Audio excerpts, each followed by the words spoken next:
what you're doing by saying I'm not voting is that you're throwing away your money, or you're giving up the right to decide how your money is spent.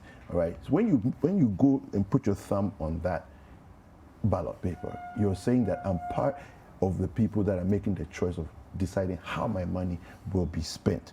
And then voting is an opportunity to make a change, right? So as soon as you decide, I'm choosing this person, you're saying I'm contributing to the group of people that are going to decide who it is that's going to lead us. And then finally, the rest of the community is depending on your vote, all right? So if everybody's going to vote in a particular way, let yours count as well. We have Voters Diary. It comes on every day, Monday to Friday, from 1 p.m. on radio, 1 p.m. on radio, and on TV, City TV here. It's at 3 p.m. with Vivian Kayaloko. Don't miss Voters Diary for anything. It's the place to make your choice, informed choices.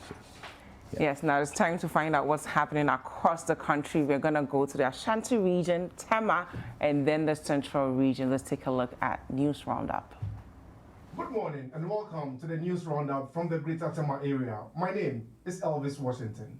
Some residents of Ashaiman are accusing the Nanado-led administration of not initiating any major developmental projects in the municipality since it assumed the reins of power in January 2017. The agitated residents have accused the government of rather halting some construction works on many of their deplorable roads, a situation they bemoaned. Some youth have thus threatened to demonstrate against the MC as well as the government for what they allege as a neglect of their needs. It is recalled that the Ashaiman municipality has in the past witnessed demonstrations about the poor nature of roads in the area. Although the MC, Albert Boachi Otri, 3 months ago announced that the roads have been awarded on contract, the contractors are yet to mobilize to site. The MP for the area, Ernest Henry Nogbe, in August also led a team of journalists to tour some roads in the area to enable him to lobby for the roads to be done. Also in the news, Vice President Dr. Mahamudu Bawumia will today visit the Ashaiman constituency as part of his Greater Accra regional tour. According to a communique from the NPP in Ashaiman, the Vice President will pay a courtesy call on the traditional leaders at Ashaiman, meet with some youth groups within the Ashaiman constituency, and later address a mini deba at the Ashaiman St. Mary's Park. But some party faithfuls are raising concerns about the venue of the deba. They are accusing the MC of trying to hide his poor performance by not driving the Vice President through town to see for himself the bad nature of the roads in Ashaiman. This visit by the Vice President will be the second time he is visiting the Ashaiman constituency in a period of 2 months. The Vice President is expected to use the visit to highlight the NPP government's achievements over the 3.5 years in power, and particularly urge the constituency to vote massively to retain the Nanado-led administration. Now to Tema, where residents of Bankuma, the suburb of Tema Newtown in the Tema East constituency, are accusing their Member of Parliament, Daniel Nikwate Titus Glover, of neglect. The area, which is a slum community, lacks basic social amenities such as a decent public toilet and a health post. Residents are compelled to ease themselves at the seashore due to the unavailability of public toilets. The only public toilet in the area, which was started barely 3 years ago, is yet to be completed. Inner roads within the area are also in a bad shape. Residents say the MP has done little to address these pressing needs of theirs. They have thus appealed to the MP to turn his attention to the area, else risk being voted against in the area. And that ends the news roundup from the Greater Tema General Area. My name has been Elvis Washington. Good morning and welcome to the news roundup from the Central Regional Capital, Cape Coast. I am Georgina Apia. The paramount chief of Edna Traditional Area, Nana Kojo Kondia, has urged political party leaders in the country to advise their followers to desist from involving in mayhem before, during, and after the elections. He says it is the responsibility of these political party leaders to keep their followers in check, to maintain the peace of the nation at all times. Nana Kojo Kondia, who spoke to City News in Cape Coast, emphasized the need for chiefs who are custodians of the land to embrace all sides of the political divide and be reminded of their duty not to get involved in active politics. He called on all to contribute their quota towards ensuring a free, fair and peaceful elections come December 7th. In another development, the president of the Central Regional House of Chiefs, or therefore Akua, has hinted of his outfit's intention to work together with chiefs in the region to make the region a preferred destination for investors and tourists to boost economic activities. The chiefs intend to partner both the public and private sectors such as Ghana Tourist Board, Coastal Development Authority and SEDICOM, among others, to help raise this dream. Therefore, Akua, who doubles as the paramount chief of Breman Esikuma traditional area, made this disclosure shortly after being sworn in as the president-elect of the Regional House of Chiefs in Cape Coast. According to him, the initiative would help meet the needs of the respective communities and also ensure the central region ceases to be counted amongst the poorest regions in Ghana.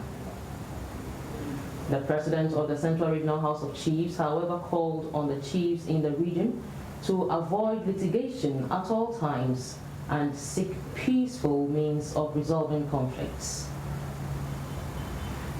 Still in the region, the Chief Executive Officer of Akua Research and Manufacturing Company Limited, Professor Samuel Duncan, has commended the Food and Drugs Authority for the technical assistance given to the company after withdrawing the Akua FS from the markets.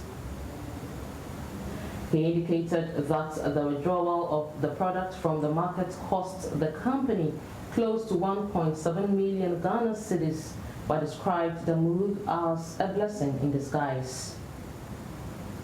Professor Duncan maintained that the company has now employed the services of a foreign scientist and has enhanced the operations of the company. The CEO of Akua Research and Manufacturing Company Limited was speaking to City News shortly after the launch of Akua Mixture, an improved medicine which replaces Akua FS at Wusor Chrome in the Abra Asebupa Mankese district. He assured Ghanaians to expect a more efficacious drug which meets international standards on the market soon. And that ends today's news roundup from the Central Region.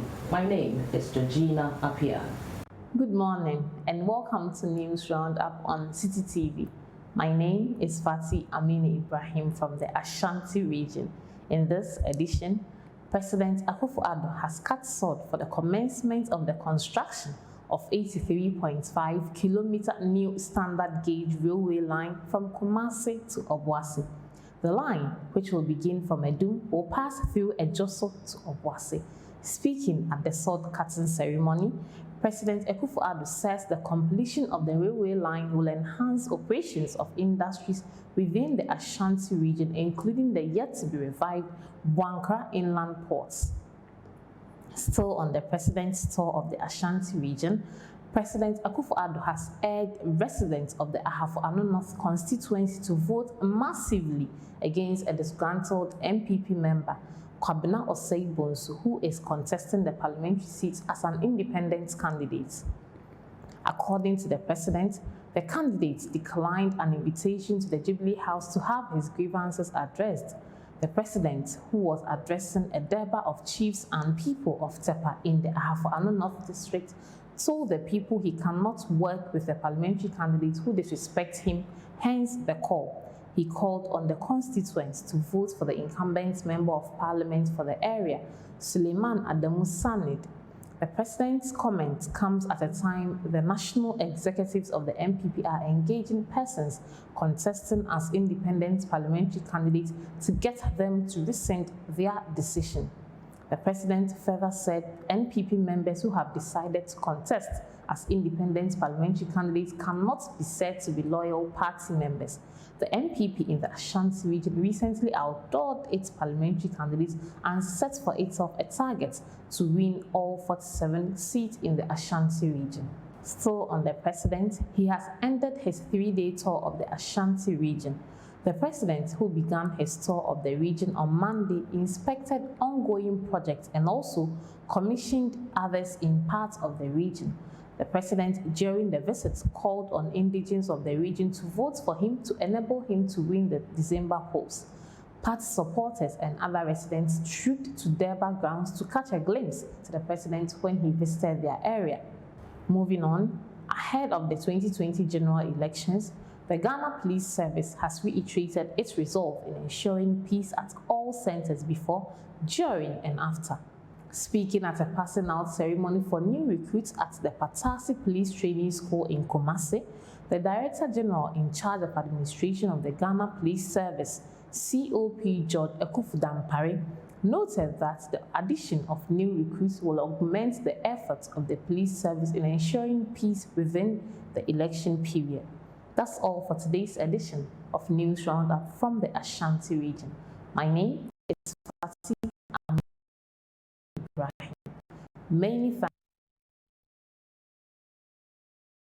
Tema, then we went to the central region and finally in the Ashanti region. And I think it's important for all of us to know exactly what's happening in the country, especially since it's an election year. Historically, our leaders, have engaged us on personalities or, emotional things. Like, okay, this person is bad. But I think this year, more than any other year, Ghanaians should go out and vote on issues. So whatever is currently happening, not only within your city, should inform who you would want to lead you. So if you have good roads in Accra, but someone does not have good roads up north, it takes their child 2 to 3 hours to get to school, then you should be asking critical questions that, okay, fine, you may have fixed mine for me, but what about those people? If people are still struggling to have access to clean water in this day and age, that's problematic. So I think just getting a little bit of information about what's happening in the country every single day, by the time we get to December 7th, we are more informed about exactly who we are more confident in to lead us. To run their affairs, No, absolutely. I mean, I agree with that. The issue oftentimes is that we tend to be focused on the small spots that are close to us, rather than the larger picture, because what we don't realize is that something that's happening 1,000 kilometers away can actually impact on you. So, for example, food, right? So you go to places like, let's say, the Afram Plains. We know there's a lot of food that's grown in those areas, but they have to they're transported, right? So if the roads have challenges, if we're having issues with things like the pontoons that cross, the ferries that cross, and so on, to transport food, then that becomes something that impacts on us. So we can't just sit in our, and say, oh, this is working fine for me here. Thank you for fixing this road. I'm happy. What about those roads over there? So what you said is absolutely on point. My issue with this, today's voters exercise that we're doing, I'm hoping that everybody will come out. Those who haven't had their voters registration thing sorted out, will come out and get it done, because checking out is not a solution. Has never been a solution. You can't afford to check out. So let's go out there. Let's make sure we are registered, and then please, those who are handling the voters registration, EC, you need to release their cards and release their cards soon. I know somebody who registered 3 weeks ago.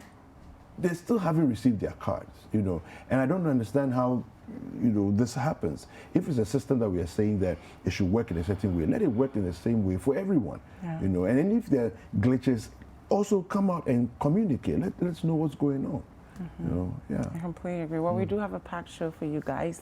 We're going to be talking about, of course, picking clothes that fit your color. We're also on natural hair, but before all of that, we do have the news review for you, so you don't want to miss any of that. My name is Dziffa Ametam. And I'm David Kwaku. And it is an interactive show, so wherever you are, you can join the conversation with the hashtag Breakfast Daily. And the WhatsApp line is 0550-585832. We are going to be back in just a little bit.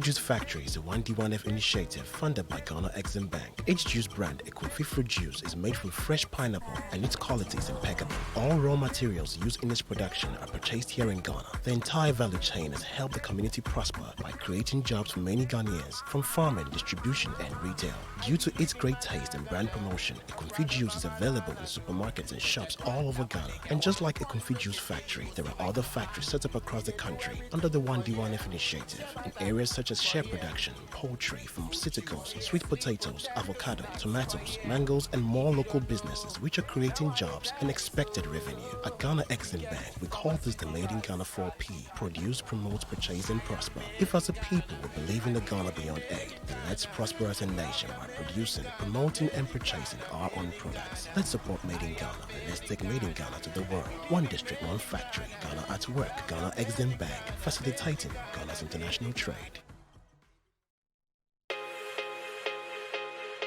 There is no promise we cannot keep. There is no commitment we cannot honor. There is no delivery we cannot guarantee. There is only one Bethel Logistics Company Limited, a licensed international freight forwarding and clearing agent, a trusted global brand with an extensive network for the movement of air freight and ocean freight worldwide. We are the trusted name for road freight into Western and Northern Africa. We are fully accredited by Ghana Customs and Excise. We cater for all your freight forwarding, customs clearing and forwarding, cross trades, inland transportation, internal cargo tracking systems, customer freight costing and consultancy, cold chain logistics management, logistics and warehousing, quality inspection, and much more. In Accra, Tema, and Takrady, we are always available to ensure easy movement of cargo countrywide. Call us on 0204-528-900 or 0244-707-info@bethellogistics.com. Locate us in Accra at North Ridge, adjacent Accra Girls High School, or in Tema at Community 4, or in Takrady on the second floor of the GCB building. Website bethellogistics.com. Bethelog, experts in shipping logistics.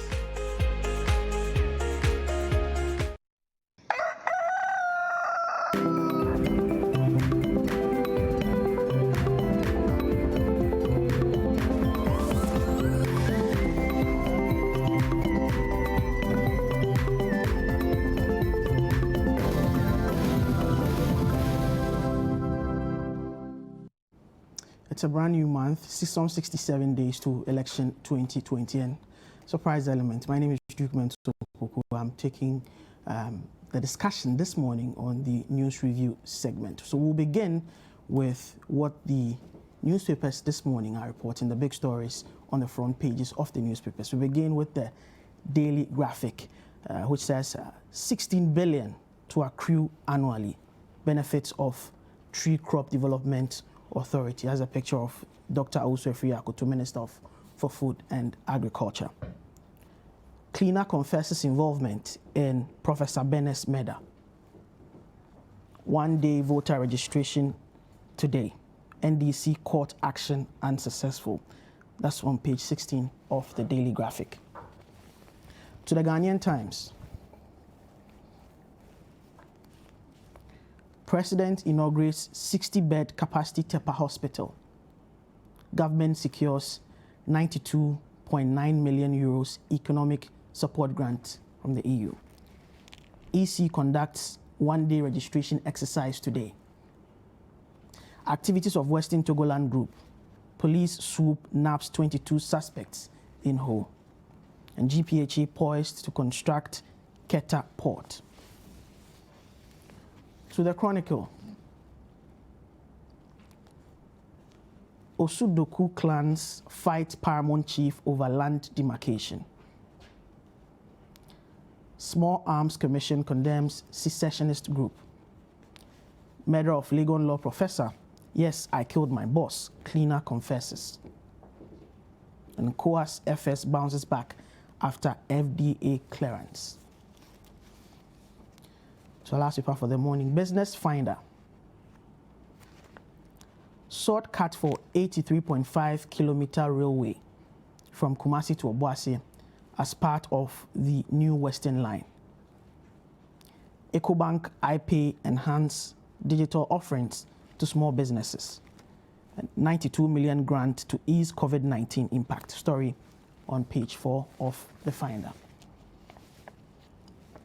We'll go to online stories now, beginning from citynewsroom.com. We will deal with secessionist groups, Akufo-Addo. Mahama is an archbishop of promises. That's from the Vice President, Dr. Mahmoud Bawumia. Coronavirus, locked down areas recorded 47.1% increase in crime rates. That's from the Ghana Statistical Service, according to a report that was just released. We'll submit all audited reports before end of 2020. That's from the Audit Service in response to the minority's call for the 2019 Auditor General's report to be published. Africa Automobiles judgment debt against Ghana balloons to 1.5 trillion cedis. We'll take you to citybusinessnews.com where we'll get the latest in business stories. Registrar General's Department introduces new electronic system for business registration. I have the picture of Madam Jemai Mwari, the Registrar General. Local banks must fully fund cocoa syndicated loan in future. That's Hackman Owusu-Ajiman, Board Chairman of the Cocoa Board. Product prices increased by 4.2% between April and May. That's according from the sector checking on prices. COVID-19, 78% of communities did not benefit from government's free water. It's the Ghana Statistical Service. And on myjoyonline.com, Professor Benes Cleaners confessed his involvement in murder. State prosecutors tell court. For more news, you can visit citynewsroom.com. For more business stories, visit citybusinessnews.com. And I'll welcome you to, welcome as we begin the discussions. I have in the studio joining me Edem Agbana. He's the Deputy National Youth Organizer of the National Democratic Congress. Welcome, Edem. Duke, thank you very much, and thanks for having me. Yeah, so we would begin the discussions with the matter of what transpired last Friday and then a subsequent attack on Monday. There have been calls, in fact, the NDC, the party you represent, had calls to release a statement earlier this week calling on the president to speak up on the happenings. Finally, he's spoken yesterday. He indicated that he believes the state apparatus, the security setup, has what it takes to deal with this issue. Duke, good morning to our cherished viewers. This issue of the supposed secessionist groups and their criminal activities in parts of the Volta region is one that demands condemnation from all of us. We are at a time that I believe is dangerous. Dangerous because we have seen how groups like that started in some other countries and how criminals took advantage of the situation and exploited the situation to their own advantage. Many of the terrorist groups that today the world is finding difficult dealing with started with some of these sentiments either about religion, sentiments about tribe, sentiments about being cheated or exploited and all of these things. So it demands a national approach to solving the issues. However, while calling for the national approach, it is important for us to point out the shortcomings of the government of the day in handling this issue. I strongly believe that if the President Akufo-Addo-led government was a little more proactive and decisive, we wouldn't have gotten here in terms of how the issues have escalated. Now they are burning properties, lives have been lost, and today it has become a major issue, especially for our friends in the Volta region. Duke, let me tell you why I think that the government is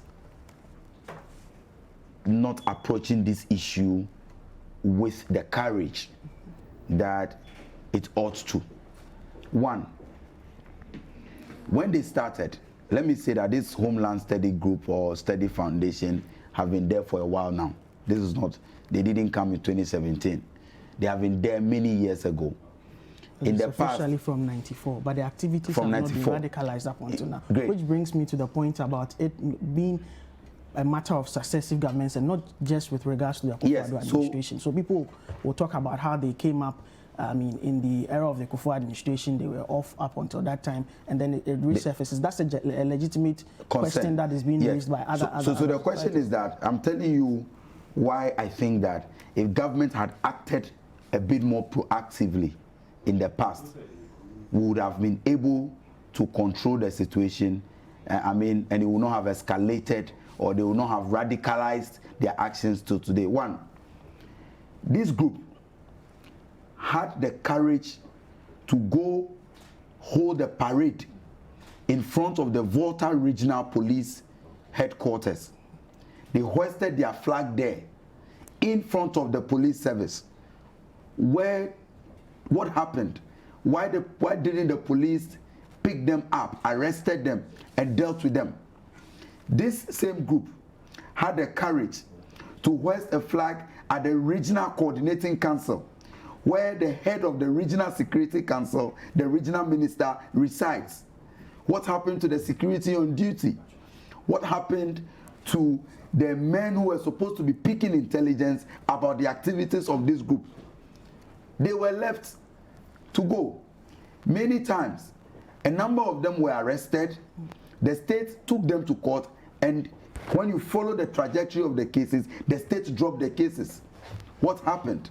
What explanations do we have for dropping the case against criminals? Because this activities of secessionist groups is purely criminal. But why is it being and they must be treated like that? But then why is it then being looked at from the political lenses and not being looked at from the matter of administrations having handled it? So just to put some perspectives to the issue, let's just bring to viewers exactly the words of the president as it is in the story that is on citynewsroom.com. Says it's just a handful of people, these secessionists, we will deal with them.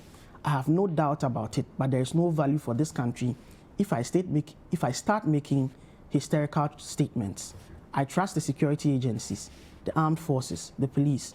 I trust their leadership and intelligence agencies, and I know they are working very hard to make sure that this matter is dealt with as quickly as possible. And then added the fact that he receives daily national security. So the president is the chairman of the National Security Council. He receives the commander-in-chief of the Ghana Armed Forces. He receives daily briefing. And I'm saying that unless we are saying, or we all admit, that the security services or our intelligence regime is so poor, so abysmal, that the security could not pick intelligence about the various activities of this group. And you see, I am giving you instances where they got so close to the security, and yet the security was unable to deal with them. If you look at the attack on Monday, it happened at the STC station in Ho. If you know Ho very well, I schooled in Ho. The STC station is just about 100 meters away from the regional police headquarters, with lots of police officers there. And these are the security men the president tells us are in control or are capable of dealing with the situation. 100 meters away from the police station, these guys bent a bus. We are told they bent a bus. We are told they beat up some drivers, and they were operating 100 meters away from the police station. Nothing has been done to them. We couldn't arrest them on the spot. They left News broke out, media stations went there before the police said they had gone to do a soup. Does it add up? Again, when they went attacking or blocking roads, if you know the entries to the Volta region, the same group blocked the roads from Japan, traveled on the by river to appear in Mepe. I know Mepe, Bato, and Co very well. They went to the police station, took charge of a police station, seized their vehicle, seized their armory, released suspected, people behind the counterback, suspected criminals. They went to Aveime police station, did same, went to the North Tong District Assembly, able to take a vehicle from there, and these operations lasted in a matter of hours. But you would agree that, and the security couldn't deal with them. Just hold on. That you would agree that there is also information that is privy to the national security setup that we are all not privy to as well. Could it not be that a bigger plan is being put in place to act decisively to nip them in the bud?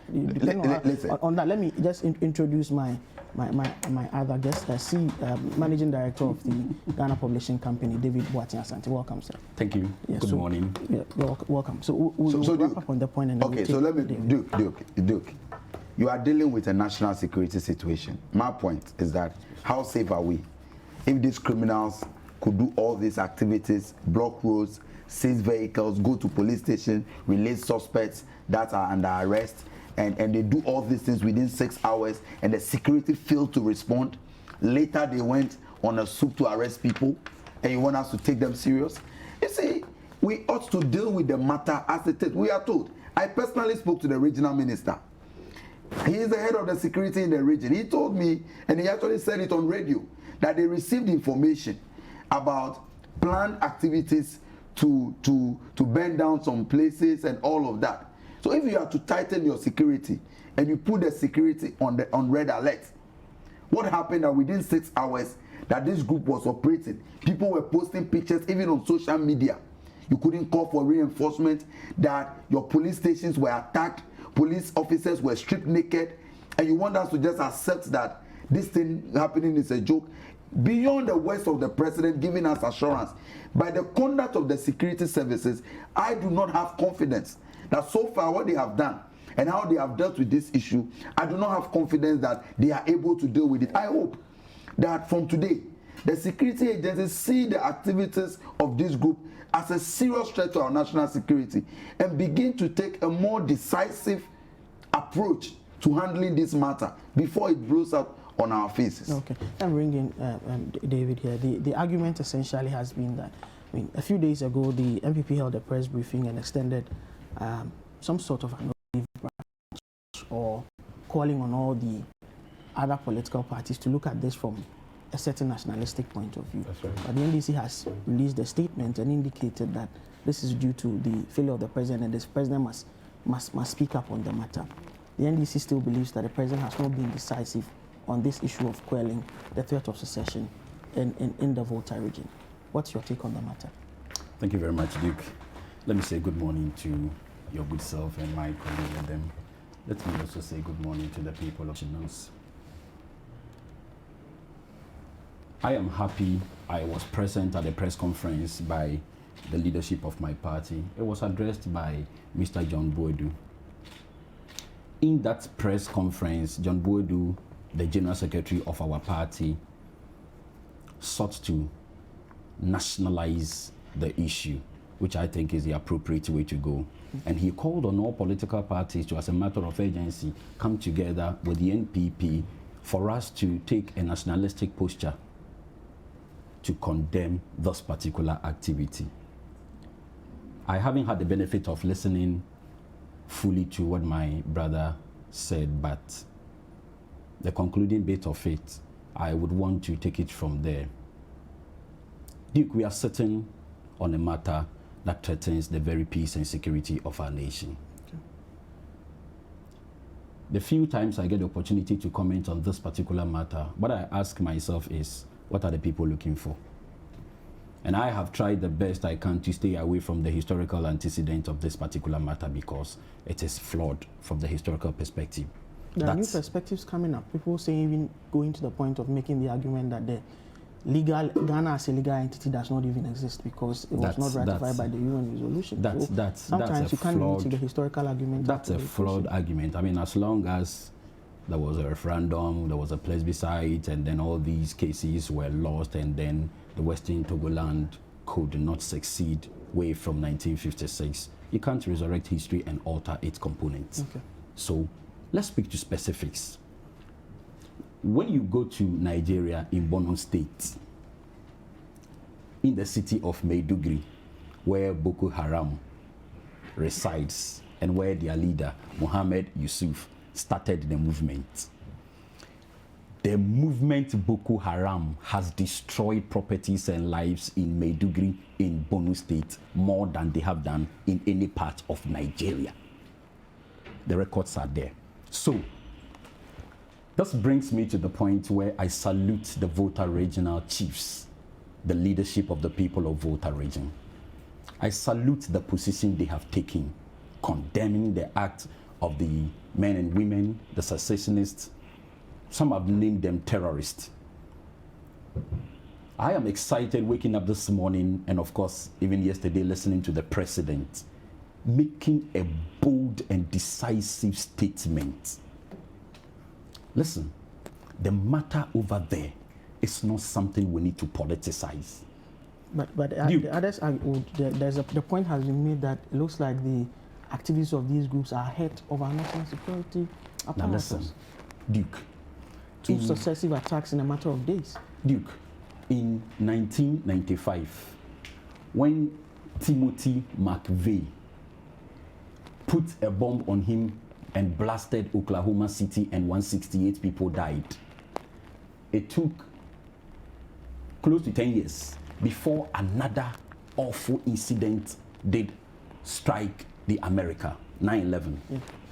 The point I'm trying to establish is that your fear and that of other well-meaning Ghanaians, which they have expressed, we do not have to sweep them under the carpet and assume that all is well.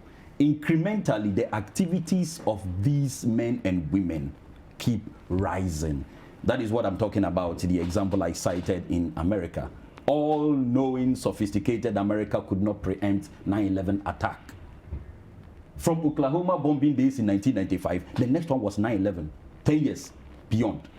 So, let us express absolute confidence in the security system of our country. This is what the president is saying. The House of Chiefs in Volta region, the Awomefia, the Togbi Siri, prominent and eminent Ghanaians have condemned this action. Duke, there is a thin line between terrorists and secessionists. The worst we can do to this matter at this critical point of our national development is to look at it through the lens of politics, religion, ethnic or tribal lines. We destroy the whole case. It is a terrible matter. I have had occasion where I listened to the Minister Honorable Kojo Ponkroma, and he says that people believe the security services must exercise a certain degree of high-handedness in the management of this situation. Again, would you want to crash a fly with a sledgehammer? Or you would want to go on the path of negotiation, consultation, and bargaining, granting them a listening ear?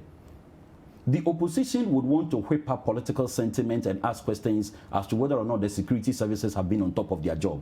Let me tell you what happens. Do you think the men and women on the day had the ulterior motive of just going to block roads? Look at the installations, critical national installations around the enclave. Okay? Akwa Dam, the whole Central Market, Akwise, Bon, Volta River Authority, before you take the right detour heading towards Ho. Okay. The point is that we are told by the security operatives of this country they had a more terrible and terrifying desire, which was thwarted by the national security operative, and that landed them on the street blocking the roads. I have every right to express confidence in the leadership of the security services of this country. The president is saying we trust in the leadership of the armed forces. Volta Regional Minister chairs the the Regional Security Council. The information he's privy to, I am not. When he tells us the men originally did not even plan going to block the roads. They had terrible plans in place. But when we picked the intelligence and the tip-off, that led to we thwarting their effort before they went to block roads. But the point is... The argument would then suggest that we've been on top of this issue for some time. But the fact that the element of terror, the fact that people, there's even a person who lost his life on Friday. Are we not patting ourselves on the back for a situation that is not so good? Duke, I do not think we are celebrating the successes we have attained as far as the management of this situation is concerned. However, politicians will not dictate the pace and the degree of involvement of our security couples in this matter. Let me tell you something that happened in 1994 in Rwanda. Genocide? The genocide. The Tutsis and the Hutus. It was just an airplane flying that carried the Burundi president and the president of Rwanda. Okay, that was shot down. Prior to that, there had been ethnic and political undertones. The point I'm trying to establish is that communities. No, you don't blame international community. When you have a secessionist activity that started in the year 2016, they just held a press conference and called for secession. 2016. The president did not do anything. Today, the president is accused of looking on quietly. Now there is an approach. Let us keep quiet and then wake up one morning where the security services of our country will dictate a new line of direction and say, let us put a state of emergency on the whole of the enclave where the problems seem to persist. Blackout as part of the security measures. What are people going to say? High-handedness. Now that the security services are gradually and incrementally following the activities of the people to determine who is sponsoring them, to determine who are the bigger bodies behind them, and to determine their next line of action, people are saying they are being slow. There is an alternative. If you don't approach this situation from a well-established best practice point of view, you will end up creating an unnecessary matter out of this situation. Listen to what happened in the days of Boko Haram, when the Nigerians openly slaughtered the leader. A lot of young men got involved because they saw a sense of martyrdom and heroism over there. Let us trust in the direction the security services of this company, of this country is giving us. But for me, my brother Adam and I, very young men in politics, let me sound this caution to all of us and everybody watching us. The matter over there is more serious. Let us not politicize it. It is terrible. Let's give it a national attention, view it from a nationalistic perspective, because as I speak to you now, the best we have had from the people of Ghana is the position taken by the Anglo chiefs. Let us support that position, condemn the activity of these secessionists, and I will say it on authority, there is only a thin line between secessionists and terrorists. We are sitting on a volatile case. So the volatility deepens when politicians get involved and seem to score political capital out of it. That political capital may give you momentary pleasure, but it's destructive and has embedded in it terrible nation-wrecking tendencies. So let's not go there. Yes, I think that it is important, very important, to make the point that we are all approaching this issue from a national perspective. It is not an NDC or an MPP matter. The statement that your party is not have that tone. Duke. Yeah, okay, make that point. But it is even more important to realize that when you call out the security services, when you call out the government of the day for their inability to deal with this matter decisively, it doesn't mean you are doing party politics. And I'll give you an example. My brother wanted to trivialize their blocking of the roads and the activities on Friday and say that they had an even more dangerous plans that was, that the security services prevented, basically. But you know what happened? My point is that, Duke, it is assuming that, it is like saying that the security services picked up intelligence that a particular house will be attacked by armed robbers. And then they came in. At the end of the day, the big money upstairs was not taken. Something was taken around the house or on the ground floor. And so since the big money wasn't taken, let's applaud the security services. I'm saying that it happened in a matter of 6 hours. Police stations were attacked. Divisional police commander was attacked. Suspects who were in detention were released. Pickups of the district assembly was taken. Police pickups were taken. Police armory was taken over by this same group. All these things happened in 6 hours. And the security services couldn't deal decisively with it. And later they tell us that they have touted other plans of the group. Duke, when I drive from here to my village in the Volta region, you bypass not less than 6 or 7 police checkpoints. Anytime I have even posters of my candidates in my car, they check it to be sure which posters are in there. How did this group transport flags, transport big billboards with Western Togoland on it across the Volta region, install them at very strategic locations, and all these things escape the eye of the security services? And you want us to applaud them? If men on the ground were moved to the area, probably the narrative would have been different, Adam. Duke, my point is in that an effort to preempt no, the attack. Duke, it's a delicate issue. Duke, my point is that it's a very delicate issue, no doubt, and that is what we all say. But my point is that could we have prevented or dealt with the issue at the time it was happening? Couldn't the Regional Security Council call for reinforcement? And the places that we are looking at, these are border communities. All right, on that note, we'll take a break. When I come back, you'll get to wrap up, and David will have a last bite of the issue before we go to our second matter. This is Breakfast Daily. Keep your comments coming in on the numbers that have been advertised. We'll be back after this break.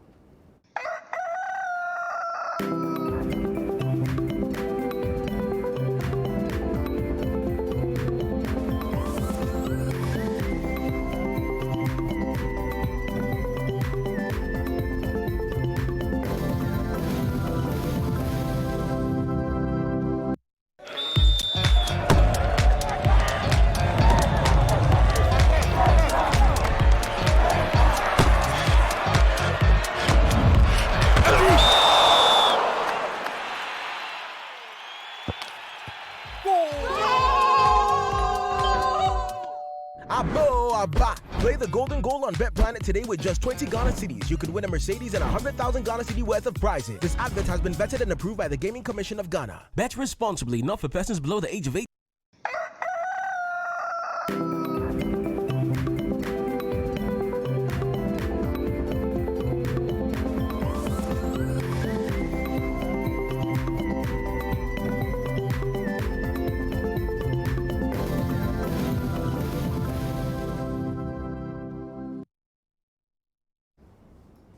Welcome back. This is Breakfast Daily on City TV.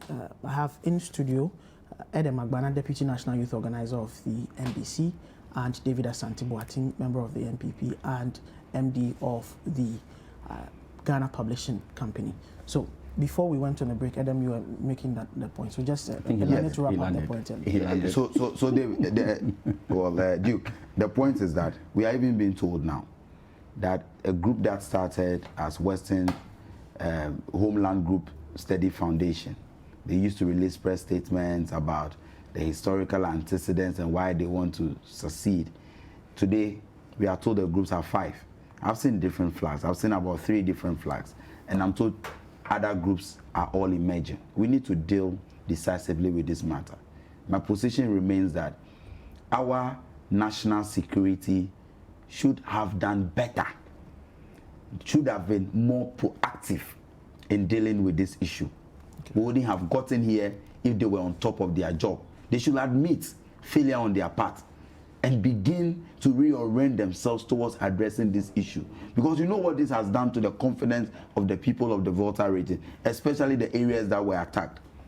If even the police stations, where we will say is our last resort when we have issues of security threats, were subjected to that level of abuse and maltreatment in the hands of these criminals, What happens to we, the unarmed citizens, people who have no knowledge about how to protect ourselves? If the security agencies, 2 police stations, in matter of hours, were attacked this way, divisional police commander was stripped naked, what happens to the confidence of our people in the security services? They could have done better. The regional minister should admit that there was shortcoming on their part, and the region should be up and we need to deal decisively with these criminals before this problem escalates to a level that we'll all be finding difficulties in dealing with. All right.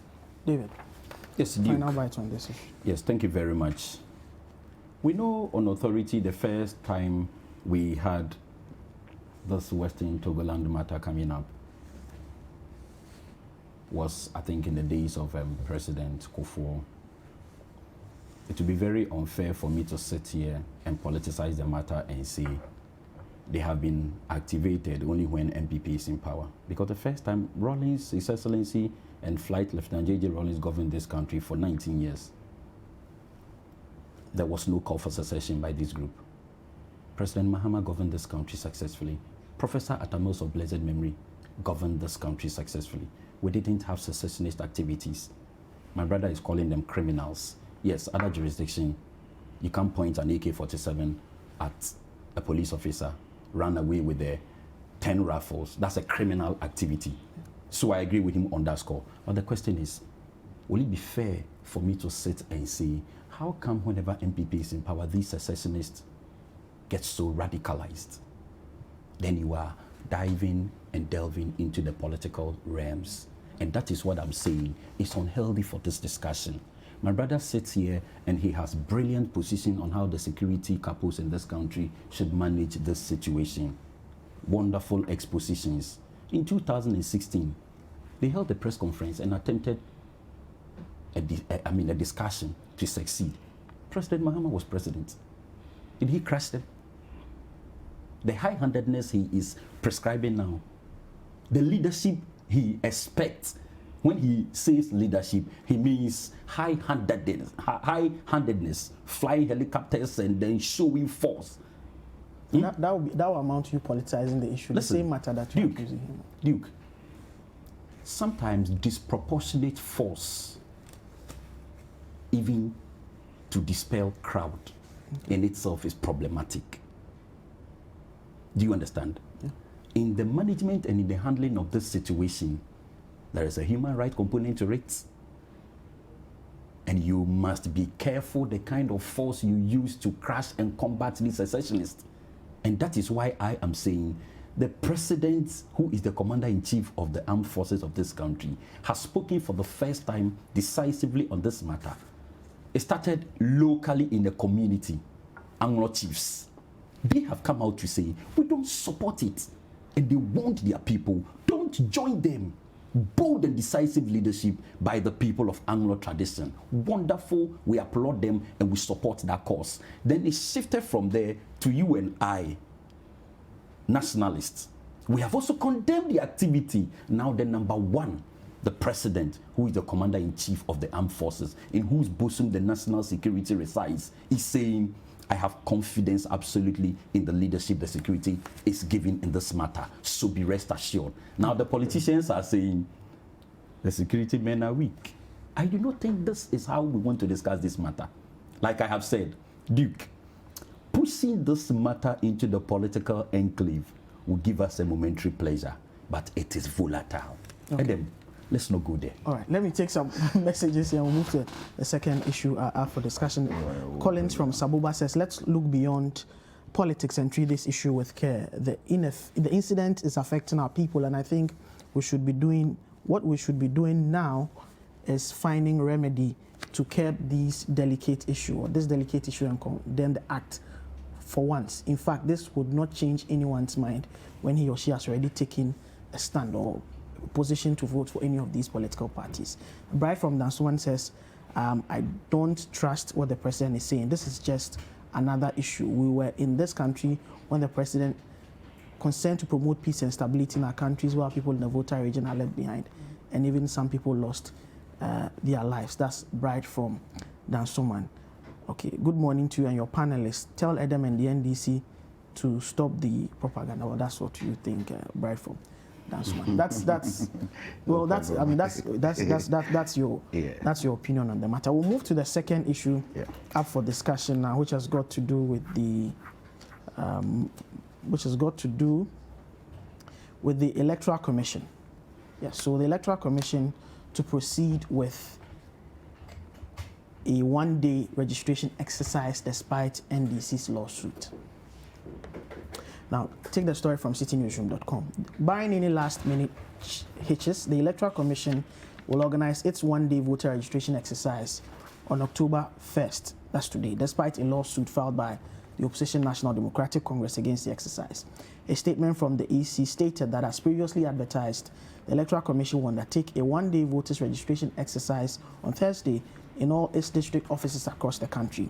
This exercise will allow eligible voters who fail to register in the just-ended process the opportunity to do so. To quote from the EC's statement, eligible citizens who take advantage of this exercise will be able to vote in the December 2020 general elections, the statement from the EC noted. The NDC sued the Electoral Commission over the latter's decision to reopen the voters register.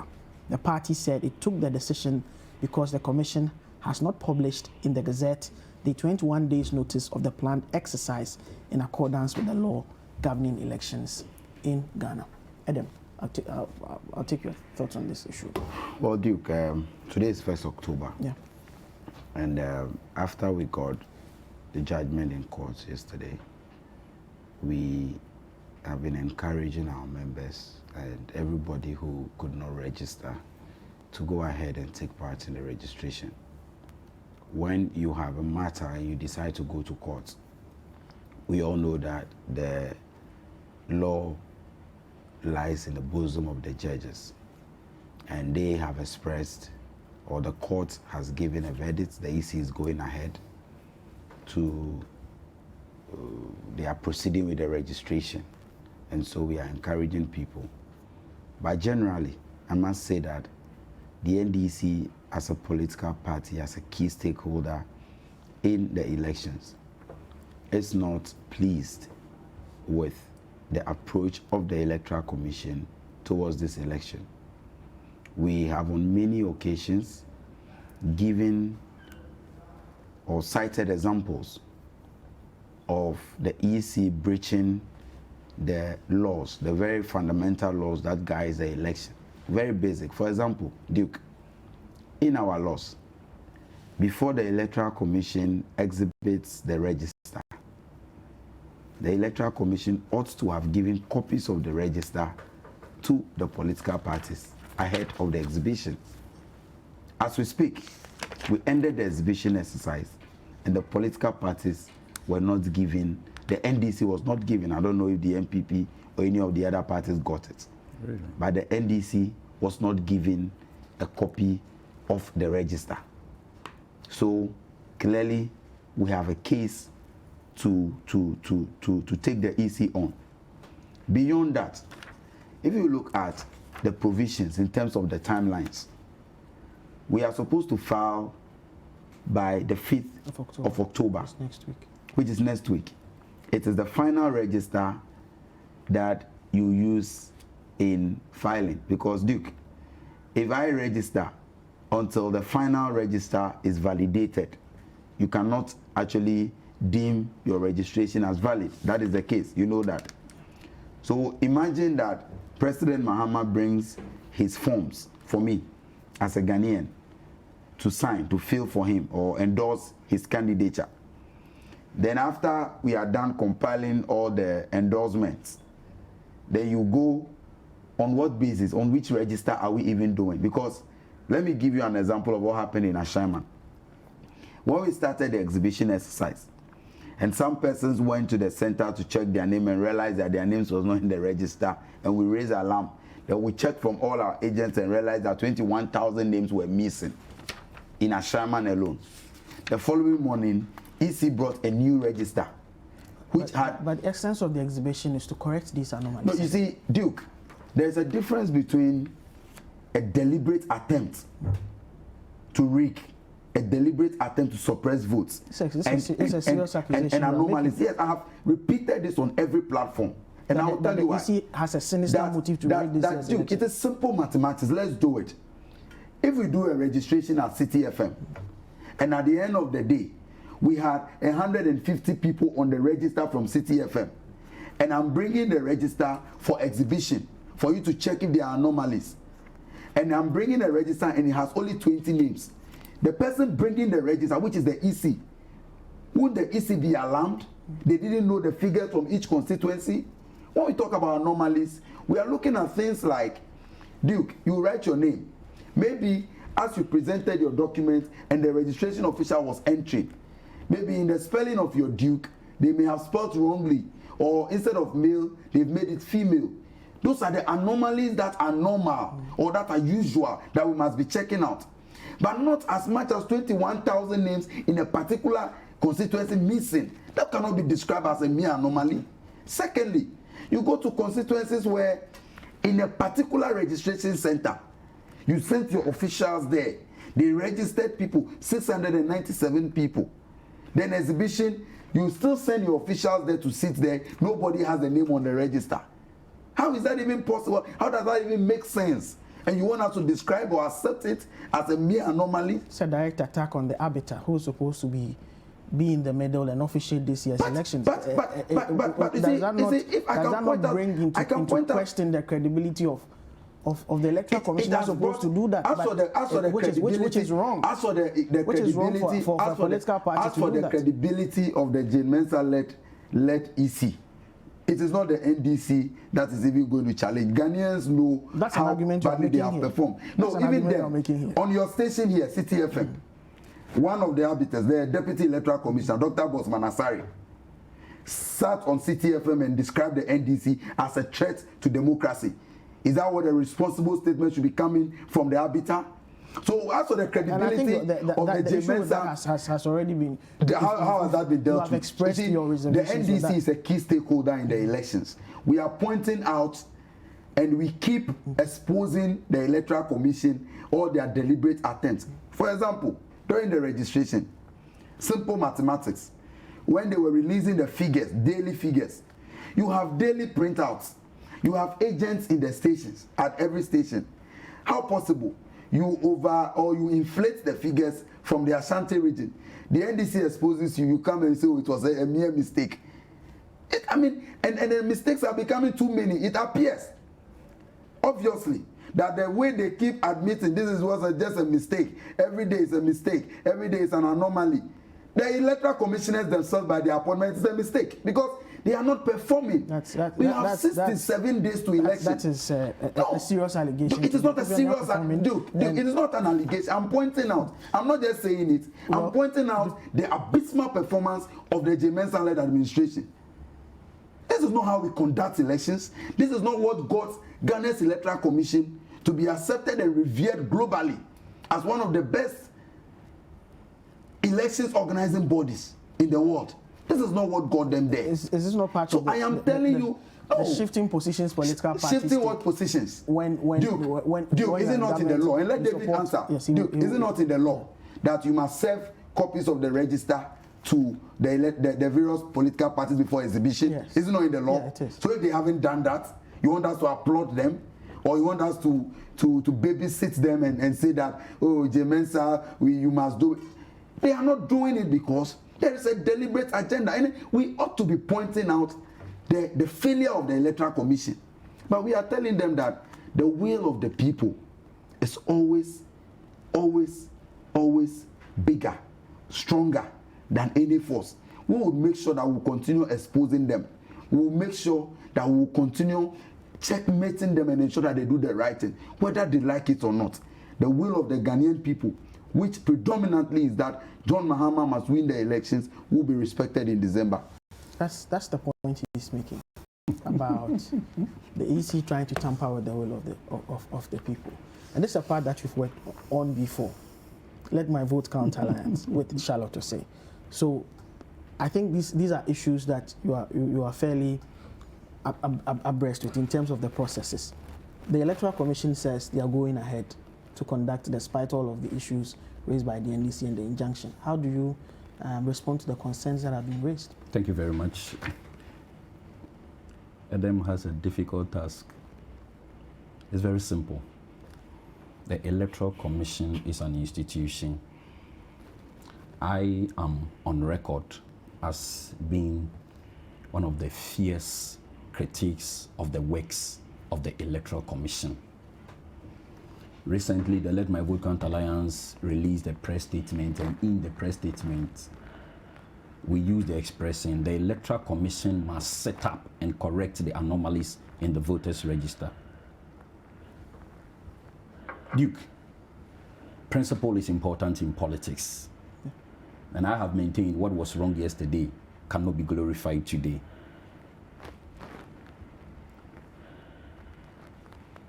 Let me read from the CI 91.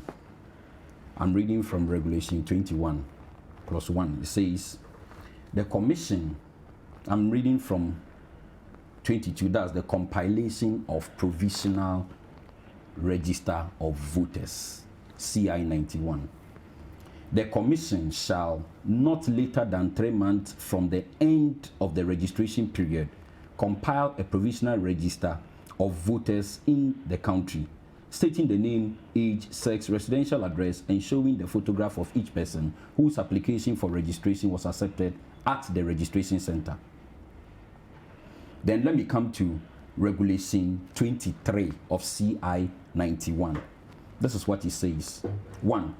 The Commission shall cause the provisional register of voters of each polling station to be displayed for public inspection at registration center for the period that the Commission may by notice in the Gazette specify. That is 2. Duration of the exhibition. Now listen. I did not speak for the Electoral Commission. I sit here representing my party, NPP. We, as a party, have issues with the fact that there were names that could not be found on the day of exhibition. We, NPP, we have problems with it. The concerns have not been well drummed home and vociferous as that of the NDC. Well, the NDC... But your Deputy General Secretary, just to inform you, your Deputy General Secretary, that's Nana Obribwany, said that they were comfortable, there was no problem. No, I think the official position was communicated by Peter McQueen about some of the issues. So we should disregard the Deputy Secretary. I didn't know this in the party we were going. I would not suspend you my 1 minute. I just gave it to you. Duke, the purpose of exhibition, as we all know, as I have read here, is to establish the credibility of the register. And the CI 91 says, within a period of 3 months after registration exercise, particularly new voters register. Look at the difficulties we find ourselves in as a nation and even globally in the midst of this pandemic. Majority of NDC people kicked against the creation of a new voters register. Certain civil society organizations thought new voters register was unnecessary, extravagant, senseless, and all that. Hard words and languages used. The Electoral Commission managed to register close to 17 million Ghanaians. Nobody died. With anomalies. Absolutely. That they have admitted. Have you forgotten the recent press conference held by His Excellency President John Mahama? Honorable Esiedun Ketia says no system is foolproof. We went to the Supreme Court, and after the court sat for over 48 times, spanning through a period of 9 months, Dr. Kodua Farijan stood in the box and said he registered over 256,000 Ghanaians abroad. When he was asked to do ballot accounting, he accounted for less than 5,000. And he says there were transpositional errors. Do you understand? It ended up producing a precedent. We lived with it. We respected the position of the Supreme Court. So, in their own words, no system is foolproof. So what I'm saying is that the Electoral Commission successfully procures for us a new and a more credible voters register. Then the next time, in conformity with the provisions enshrined in the CI 91, the EC goes ahead to exhibit the register so that the anomalies in the register will be cured before elections. Duke, If 7,000 people in general had anomalies with their names, it is not something that I sit here as a political party person would think is a minor issue we need to sweep under the carpet. I agree, His Excellency President John Mahama raised a legitimate issue. Easy, set up and correct them. But I do not think it was important he cut short his campaign. He was tired, he needed to come and rest. That was not so important. He made the point about he will not accept the results of a flawed election based on the register, which, you see, which many in the NDC have touted as the most important point that call he made. Whipping up sentiment and setting the tone to reject an election which has, to reject the result of an election which has not even been conducted. Nanado waited and we conducted the election. The result came. He called his henchmen. The party took a position and said, we are going to contest the result of the election. Mr. President, you have once been the leader of this country, Commander-in-Chief of the Armed Forces. You governed this constitution, you governed this country with the Constitution 1992. Okay? And the Constitution says if you disagree with an election result at the presidential level, the only way out is to file a petition at the Supreme Court. Your Excellency, there is no way around it apart from going to court. Nanado has shown the democratic way. The Constitution spells it out. So, there was no point in the president setting the tone for agitation, whipping up political sentiment, and then conscientizing his people that after I lose, we will not agree. We cannot be part of the decision of the president whether or not to accept the result whether or not to accept the result. But what we know for a fact is that after he loses, there is only one way out. He must go to court. But the point is that exhibition is primarily meant to clean the register. So, the Electoral Commission set aside 8 days to do the exercise. I think in 2012, the exhibition lasted for 12 days, and in 2016, it lasted for about 21 days. The Electoral Commission says, I'm going to deepen the inclusion of the text system. So the 1422, there was so much news about it, so that people in the midst of this coronavirus will not go and queue to check their names. So, it became one of the potent means of confirming your details on the register. Then civil society and political organizations spoke at IPAC and said the 8 days was not enough, bearing in mind the anomalies we have figured out in the register. So the EC adds 2 more days. Then there is an issue. There were difficulties with Ghanaians who were locked up and couldn't register. Then the EC says, let me grant another window of opportunity because we are still within the constitutional framework. We need to cap our data 60 days prior to election. We are not there yet. So anybody who registers within this period can still have his or her name on the electoral roll and can vote on December 7th. So at IPAC, they decide we will give 1 day, 1st of October today, for Ghanaians who could not register to register. Then on the blind side of the Electoral Commission, the EC takes them to court. Then the court says, we have dismissed your case. Come on notice. Don't file the case through an ex parte injunction seeking to halt the process. The case has been thrown out. As I speak to you now, the Electoral Commission has affirmed their position today to give Ghanaians who couldn't register the opportunity to register. Duke, I agree with the NDC if they wholeheartedly point out flaws and anomalies in the workings of the Electoral Commission. But I have done it. I will continue to do it. That's not sufficient to say that there's a deliberate plot to it. You see, that's the point. When your position spills from that of President Mahama, this is where they are going. I will not accept a flawed election. The next time, his henchmen are here saying, Jane Mensah is preparing to rig the election. He's feeding into the bigger picture of perceived massive loss in the incoming election. Right. But I want to give them a simple assurance. We will be part of the processes leading to the main election, sanitizing the process to make sure the right thing is done. Don't bastardize the state institution. This is the same Electoral Commission as a body that declared results in your favor. All right, we have just a few minutes to wrap up. There is the third issue about 78% of households that did not benefit from government free water. That's from the Ghana Statistical Service. Okay. Results that have just been released. That would be some sort of a policy failure, because the people who are supposed to receive this, the Statistical Service is saying 78% of them did not receive the free water. Yeah, we are yet to take proper briefing from the sanitation and then the water minister on this particular matter. this is a state institution that has told us of their statistical finding. I believe in numbers. I believe in statistics. that is why when the Electoral Commission told us that they are doing 5,000 biometric verification devices in 33,367 polling stations, which constitute 15%, I thought that's representative enough. Okay. If you have a sample space, when the pro-NDC research organizations want to conduct a research that favors their party, and there are 15 million registered Ghanaians, even if you take 10%, it's 1.5 million. They don't interview 1.5 million people, but they come out with a result, and their people have confidence in it. The point I'm trying to establish is we believe in the works of the statistical service. What we need to find out is that how much quantum of water in the last 3 years have we been able to add? Rural water programs and then peri-urban water programs. Okay. And we believe our records speak. As far as water provision is concerned, we are better, and the records have it. So at the end of the day, my point is, let me land. You don't have any comment? No, I mean, I was because we have to. I think that generally, of time.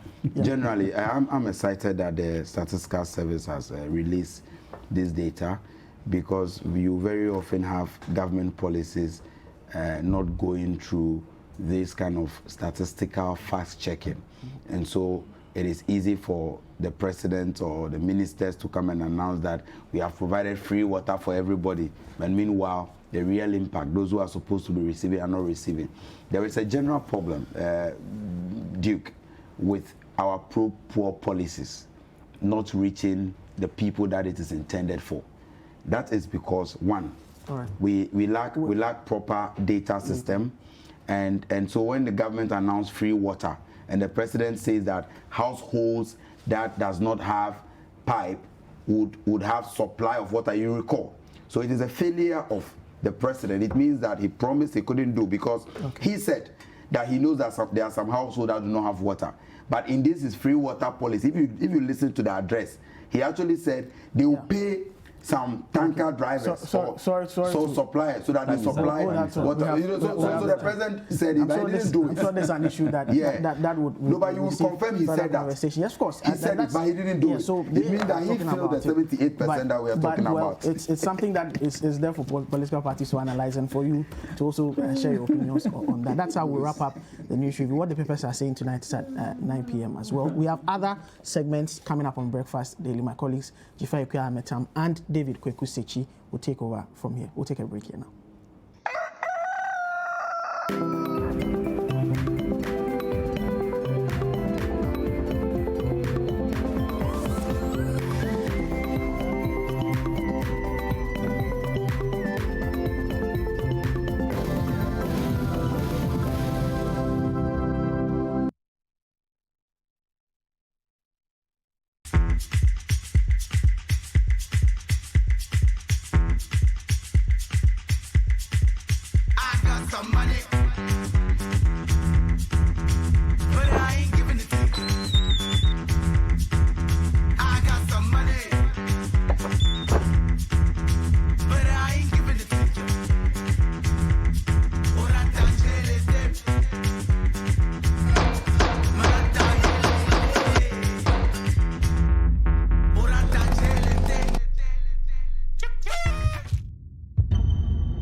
There is nothing as hard as a diamond. For buildings with superior strength that withstand all weather conditions, Diamond Cement should be your preferred choice. Locate Diamond Cement nationwide with factories in Aflao, Takrady and Bupe. Diamond Cement, as hard as a diamond. Afreshapa Equipment Ojura Festival is here again. Top, safe, and smart equipment. We continue to embark on exploring and discovering our rich cultural treasures together. And amidst this global coronavirus pandemic, we're staying safe with all protocols and being smart in the new normal. Join the celebrations from 28th of September to the 4th of October 2020 on www.ojurafestival.com. Also at Equiapim Ojura Festival and at Okuapihini on all social media platforms. Ojura 2020, Ewo Wonsem.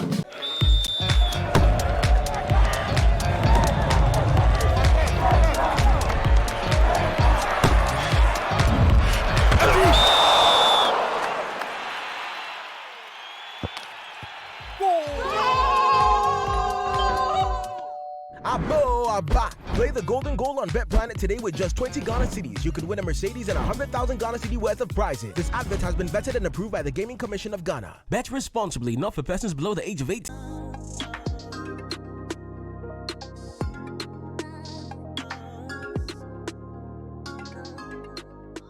Hello, sisters. I've been married for the past 2 years.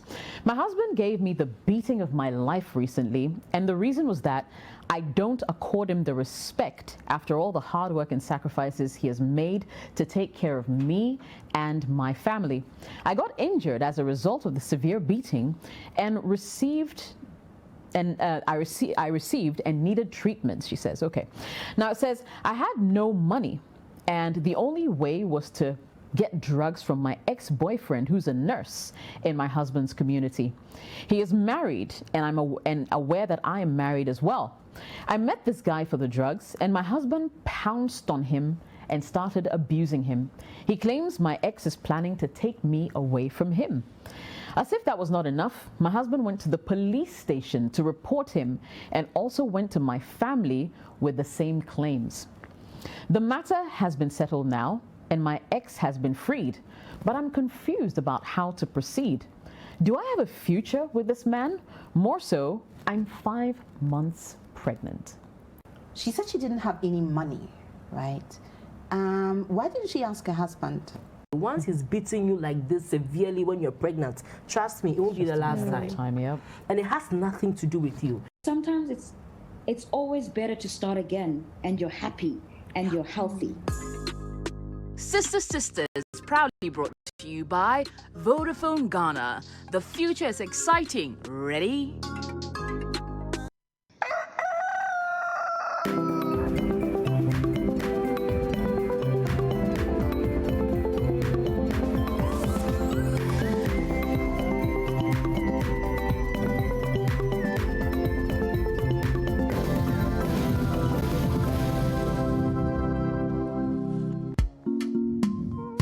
Yeah.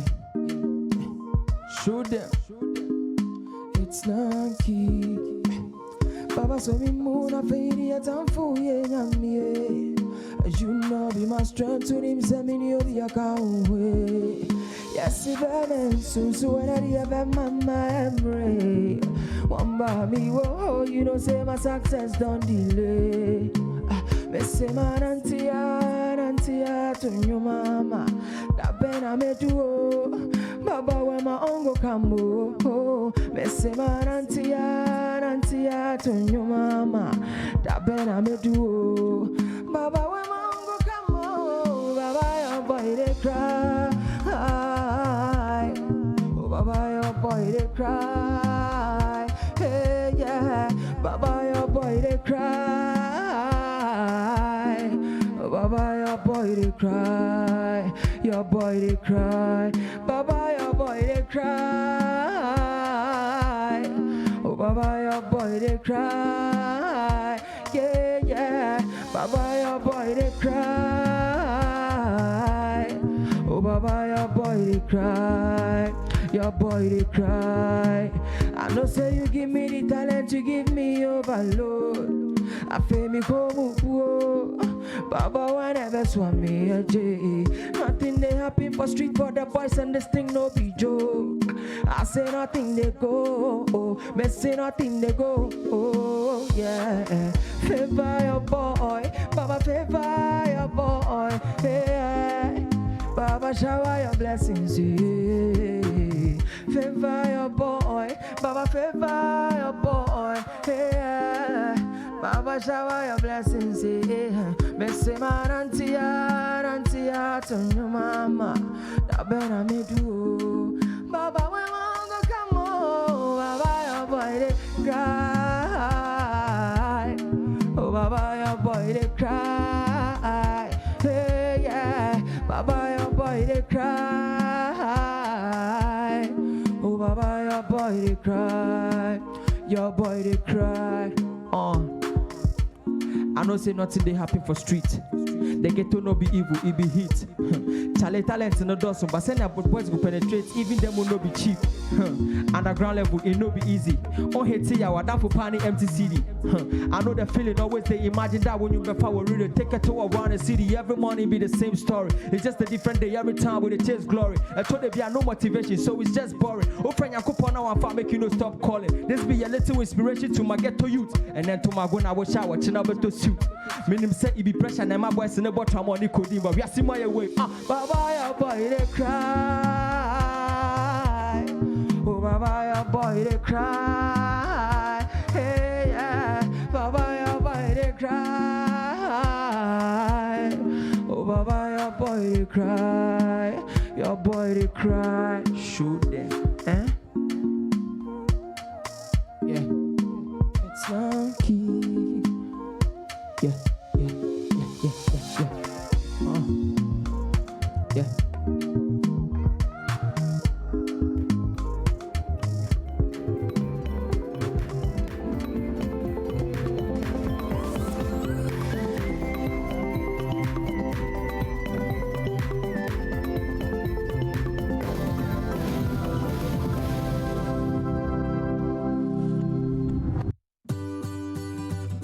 City TV is live on DSTV. Go to channel 363. On GoTV, access City TV on channel 182. On a digital TV, please press the menu button on the remote control and run a new search on your TV. Take note that without an antenna, you cannot access City TV on your television. City TV can be accessed on a free-to-air digital box like the GoTV and Star Times box. City TV, it's your world.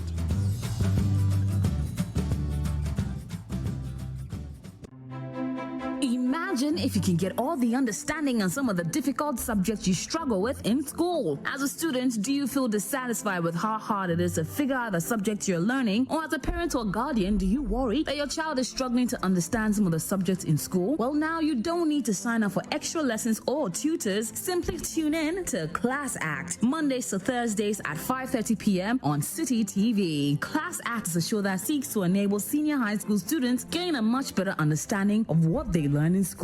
All you need is a TV, a chair, your notebook, and your pen. Get clarity on subjects such as maths, English, IT, and science. Class Act airs every Monday to Thursday at 5:30 p.m. on City TV on DSTV channel 363 and GoTV channel 182. Don't forget your pens, pencils, and your notebooks and tune in to Class Act, only on City TV.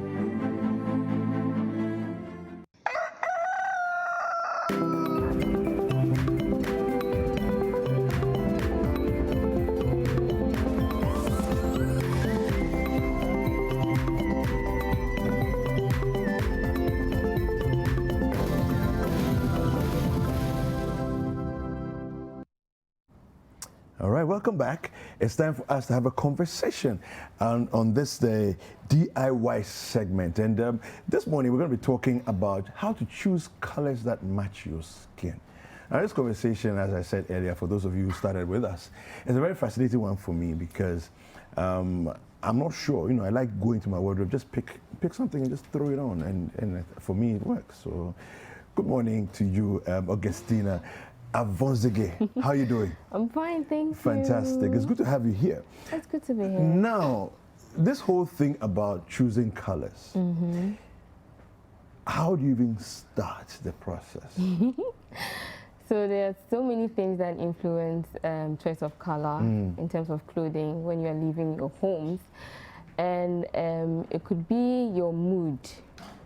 You know, most of the times we choose our clothes depending on our moods, but it's very important to know your skin tone. Okay. That should guide you in getting your wardrobe set, so that when you wake up in the morning, you know, it's not difficult, because sometimes we find it difficult to pick out clothes. But once you know your skin tone, which is very essential, a lot of people don't know that. Okay. You know, it guides you in the kind of colors to pick that would actually flatter your skin. Your skin. Yes. Now, would you choose? Of course, we don't have summer, spring, winter, and all of that. But does climate and all of that influence what choices you make? Yes, it does. How Definitely, so? It does. So, let's say in Africa, like for example, like you said, we don't have the different, you know, seasons and that. So for us, it's not really defined, you know. Outside Ghana, yes, you would find them having colors that are like, you know, trending during the different seasons. Okay. And then those ones guide you in what to wear. But in Africa here, like I said, we don't have that. We don't have that. Okay. Yes. But there's one thing that I really want to talk about, you know, in terms of the skin tone. You know, it's a general thing that the human race, we have 3 different color tones. Okay. Depending on your whatever race you are, we have the light, the cool colors, the warm colors, and then the neutral. Okay. Okay. Cool colors, warm colors, and then neutral. Yes. All right. I'm thinking about this from a photography perspective. I mean, because I understand when you say cool and warm from that perspective. Explain what you mean by cool colors, warm colors. So as an individual, the best way you can know where your color tone is to look at your wrist. Okay. Or the parts of your skin that shows your veins. Okay. Now when you look at it, what color do you see? I know, green. Chocolatey color. Green, the veins. Yeah, the veins. Yes, the veins. We have green. I don't know what I'm seeing. I'm not sure what I'm supposed to be seeing. Okay. I don't know what I'm seeing. Probably you would fall in the neutral category. Okay. Yes. So mostly a wide variety of range of people have blue and then green. Okay. Yes. So if you are green, that means that you belong to the warm tones. Ah. Good. Okay. So there are certain colors that you can wear that would actually flatter your skin. Okay, I see. Yes. Okay. Before we look at the specifics in terms of what flatters which, you know, which group, are there general colors that everyone it would work for everyone? Yes, yes, we have colors like that because in my research, I realized that there were colors that would cut across every skin tone, and then some of these colors are bright red. Okay. I was surprised at some of them, but I mean, bright red. We have teal. We have pink. A very light shade of pink. Pink, yes. I kind of like light pink, you know, and I think it works. You do? Yeah, I do. Yes, those colors actually cut across. It works for a lot of people. Okay. Now let's try and do a bit more specific things. So you say that if you look at your wrist, and you see your veins looking green, what sort of colors would you be going for? Good. So if your veins are green, which means that it belongs to the warm undertones, that means that you have to go for earth colors. Earth colors. Okay. So we have the ivory, we have the browns, we have the orange, and then, you know, the bright colors. So people don't understand when they say Africans like bright colors. You know, probably unconsciously, we don't know. We are just doing it unconsciously. Yes, but that is what, you know, actually works for our skin. Majority of us, yes. Okay. So if your veins are blue, what would you be looking for? So for the blue, you're actually looking for the calm colors. So we're looking at the royal blues, the sapphires, the teals, the lavenders, lilacs. Yeah, they also have their colors that works for their skin. Let's talk about something. Let's stray a little and say that if we're looking at complementary accessories, you know, to go with your clothing, what direction would you go when it comes to that? So in terms of your color choice? Yes, color choices. Okay, yes. So we have something we call the color wheel. Okay. Yes, in art. Okay. So the color wheel shows you certain colors that you can match. That would work, and certain colors that are no-no. Okay. Good. So I can give you an example. A color like red, you know, if I want to match red with gold, that means I'd have to tone one of them down. Okay. You get it? Because these are two strong colors you want to work with. But then that means you have to get one toned down to blend it in. And there are some easygoing colors that you can just put on and then they work automatically. Yes. And then we have usually the whites, the nudes, and then the blacks are base colors for other bright colors that you can easily pair with your outfit, and then you are ready to go. Okay. Yes. Wow. Now, before we go and look at the models that are there, yes. The other thing is, if you look at the colors you're talking about. So if I take myself as an example, what colors would you say would work for me? And if it's 3 or 4 colors, that seems quite limiting. So am I stuck with the 3 or 4 colors? Of course not. No, you can't. You can't do that. You know, because with fashion, it's about expressing yourself. You know, and then to express yourself, you have so many expressions. Can be happy, can be sad, can be surprised, can be shocked. So depending on your mood.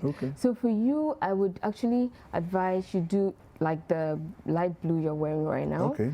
Oh, so I made a good choice. It's super, yeah. You made a really good choice, yeah. So I mean, like if you are happy, and then you put on what you're wearing right now, you can actually have something red. You can wear a red tie. It just, you know, it's a pop of color in your outfit. You know, just something small to switch it up. Yeah. So so I think I understand what you're saying. So you should have your main colors being those that match with your skin tone. Exactly. And then you have any other thing that will just make it pop. You know, to break it a bit. Yes, exactly. Exactly. Fantastic. That's how it works. So what are we looking at in terms of the models who are over there? Yeah, so for my models, I came with a very dark model. She has the feathers around her neck, and then she has earth. If you look at the jacket she's wearing, it's super smoked. Yes, and it has earth colors. It has the ivory, it has the browns, it has the red, you know, and that works really well with her skin tone. Yes, and for people with her complexion, usually instead of going with a white, we usually go off-white. Yes. And then my next model, who is super fair, she has the white and then a royal blue outfit, which complements her skin. And then one thing about colors too is that for very fair people, we avoid gold accessories. You know, we go with the lighter, the silver, and because of the tones. It's too close to your skin tone. Yes, the tones. Yes. So a silver will pop better than a gold for her. Yes. And then for them, it's usually just, you know, something simple to just, you know, complement the skin color. I see. Yes. I see. What else should we know about this whole you know, mixing and matching of colors? Color theory. It's something that I feel we all have to, you know because usually when someone tells you that my favorite color is red, you know, why red? Because sometimes I feel like my clients, when they come up to me one-on-one, and I say, okay, so what's your favorite color? Red. And they're like, I don't know, but I just like red. Read about the color red, because it usually, most of the time, it matches with your personality and who you are as a person. Know what your color is, and then know how to rock it in your clothes. But it's also very important for us to know that you don't have to wear your favorite color.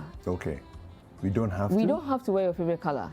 But I want my favorite color. No, it doesn't mean that you have to you have to wear it. Once it doesn't match your skin, it doesn't flatter your skin, you don't have to wear it. You can just like it, but don't stress yourself in wanting to wear your favorite color. Okay, let's talk about makeup. Because this is for the ladies, right? Yes. In terms of, so you're nicely dressed up, you've chosen the right colors of clothing. What about the color of makeup? Yes, so color of makeup, I mean, for that one, it's very, very, very important. It's just as important as choosing the color of your clothes, because color of makeup, you know, if you get the wrong makeup, you are doomed for the rest of the day. Yes. So usually what we do is that you have multiple sessions where you have to go and try out your shades to make sure you get the perfect shade to match your skin. You know, for makeup, it's just, I think it's just a personal thing that you have to take upon yourself to make those choices. Yes, because you can't just wear any makeup. And that's what a lot of people don't know. You have to do random sampling. So today, I'm wearing my ash and blue. Yes. What other colors would you suggest would work for me?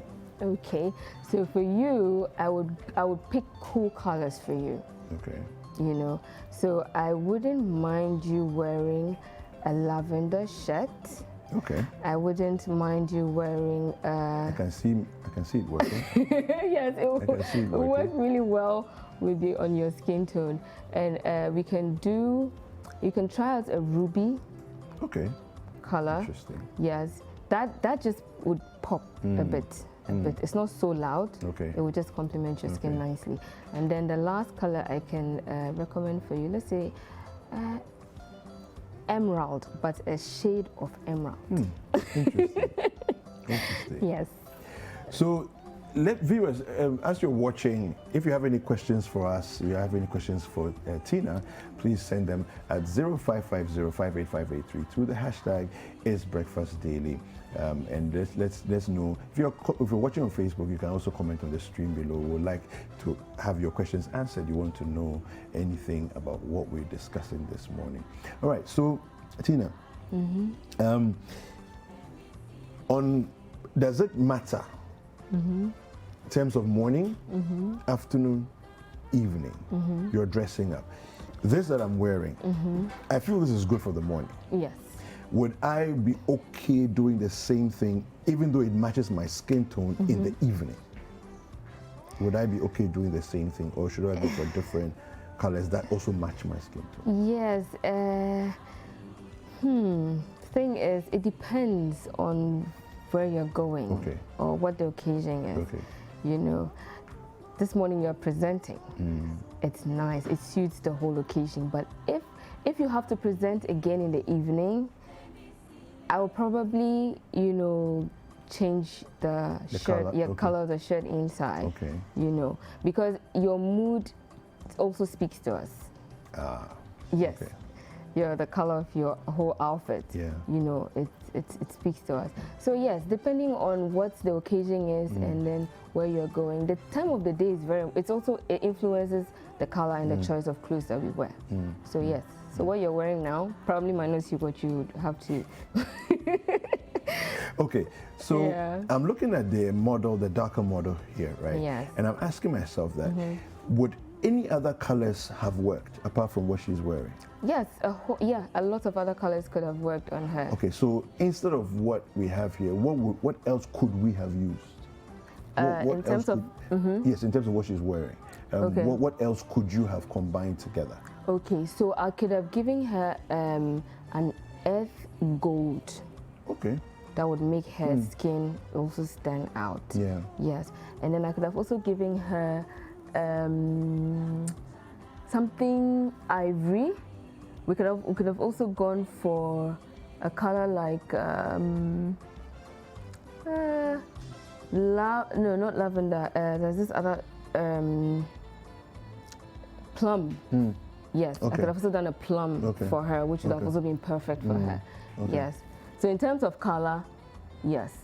But I brought this because this has a lot of different earth colors. In there. Yes. There's so much going on in there. What else could the fair model have worn instead of what she's wearing now? Yeah, so that would also complement. Yeah. So we could have gone for examples like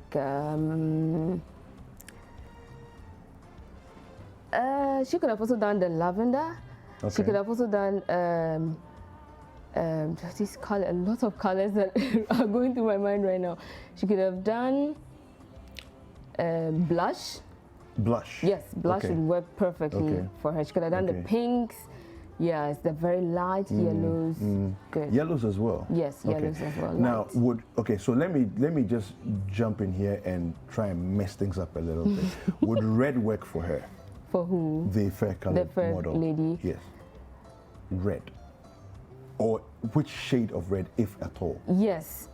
Now, red would work for her, but a darker shade of red for her. Of red. Yes, a dark shade of red for her because of her skin tone. Yes, not bright. Okay, so I have a friend who's skin toned like the fair model. Okay. Right? Her favorite colors are red, yellows, oranges. Yes. and then also has some blacks as well. Like it likes the, you know, like real rich black, you know, and then sort of like a gray to black colors. Yes. Yeah. Yes. What do you make of that? Is it just a favorite color thing, or those combinations can also work?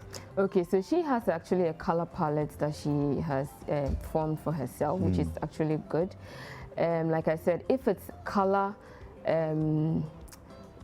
favorites, if she's they're her favorite colors, she would actually have to cut down on the very bright ones that wouldn't work on her skin, then work with the others. But if there are so many ways she can combine all, like those her color palettes. She can pick out certain colors from them, combinations, and make them work. Yeah. So it's not every color. She doesn't have to. She can like them, like I said. You can have a favorite colors, together, but it doesn't mean you have to wear all of them. Okay. Let me take you into the deep end. Okay. Let's talk about hair and colors of hair. Okay. Yeah.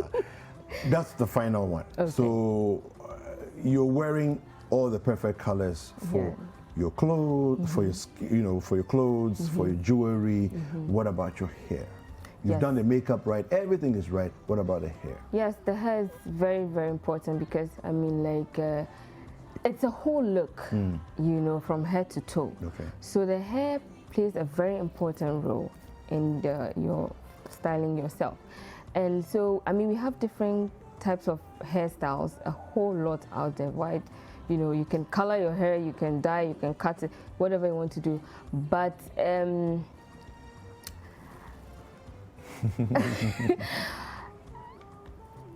I think it's a personal choice, actually. Yeah, I think it's a personal choice. So would you say that maybe for the hair, we can go off the deep end and just go wild? Of course. Okay. Yes, of course. As something that's a break away from the norms. Yes, yes. Because for usually my brand, I usually love to do a lot of crazy things to my models when it comes to their hair. Yeah, because I mean, everything you do and you wear should communicate. Yeah. And I mean, people are beginning to break away from the usual norms. Because. It's just, we're just trying to be different. So as my models were coming, I told them I want you to do something crazy to your hair, but it's just that we didn't have enough time because we would have created a talking point for you today, this morning. Yes, especially the colors, because there are so many hair products in the market now. You can color your hair to fit whatever you're wearing or to complement your whole look, which is very, very, I think it's makes a strong statement in your looks. Fantastic. Tina, thank you for speaking to us about this. Where can people get in touch with you? So my shop is located in Osu on the Trials Street, and you can call me on 02071 77079. My Instagram handle is avonsige_, and my Facebook handle is avonsige. All right. We've been speaking with Augustina Avonsige, and she's been helping us to understand how to match our colors, the colors of our skin tone in terms of clothes, in terms of jewelry, in terms of hair, makeup, and all those things. We'll be right back. Don't go anywhere.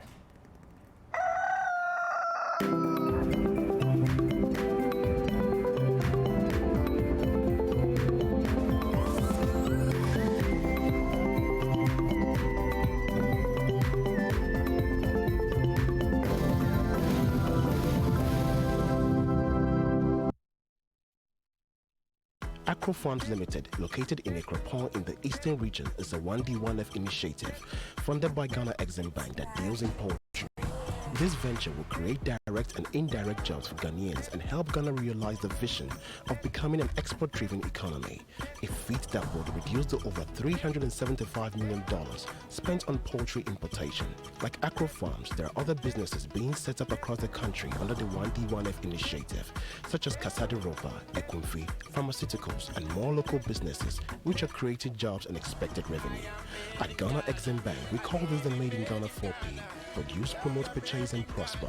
If as a people we believe in the Ghana beyond aid, then let's prosper as a nation by producing, promoting, and purchasing our products.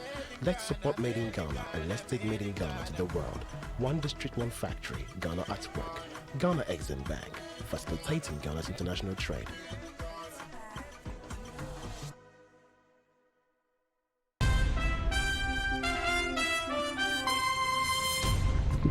comprehensive news. The Sakyi Newsroom at 8 p.m. on Sakyi TV is your most engaging news bulletin on TV. It's a very oh, that's too bad. The youth are still throwing stones. They are still throwing stones here into our direction. And can I come in? I want to come in. Okay. Telling your stories better with correspondents covering every corner of the country. Getting access to potable water is a daily struggle for residents of Kakichekopi and Balekopi communities in the Ada East district of the Greater Accra region. Sakyi Newsroom at 8 p.m. Very fluent with issues that concern you. This inquiry me come from Mr. Rabbi. Some one is in a bread. Told you kind of 1 week. What are you saying? Is it unfair? What all this? What all this? We are dying! We are dying! We are dying for charcoal! With Sakyi Newsroom, your community is now connected. In this our community, all of us we are very sorry about this school. If we went to see the children, they are so small. Even my grandchildren are there. My grandsons are there. If they come out from the school, I have this.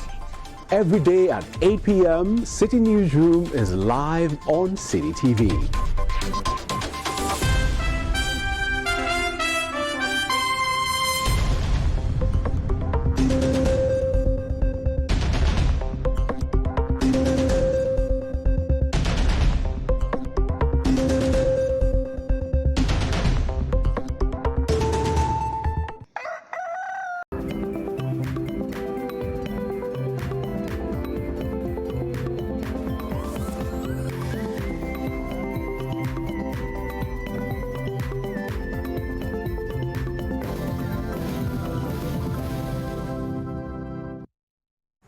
Welcome back. It's still Breakfast Daily on CCTV. Thank you so much for staying with us.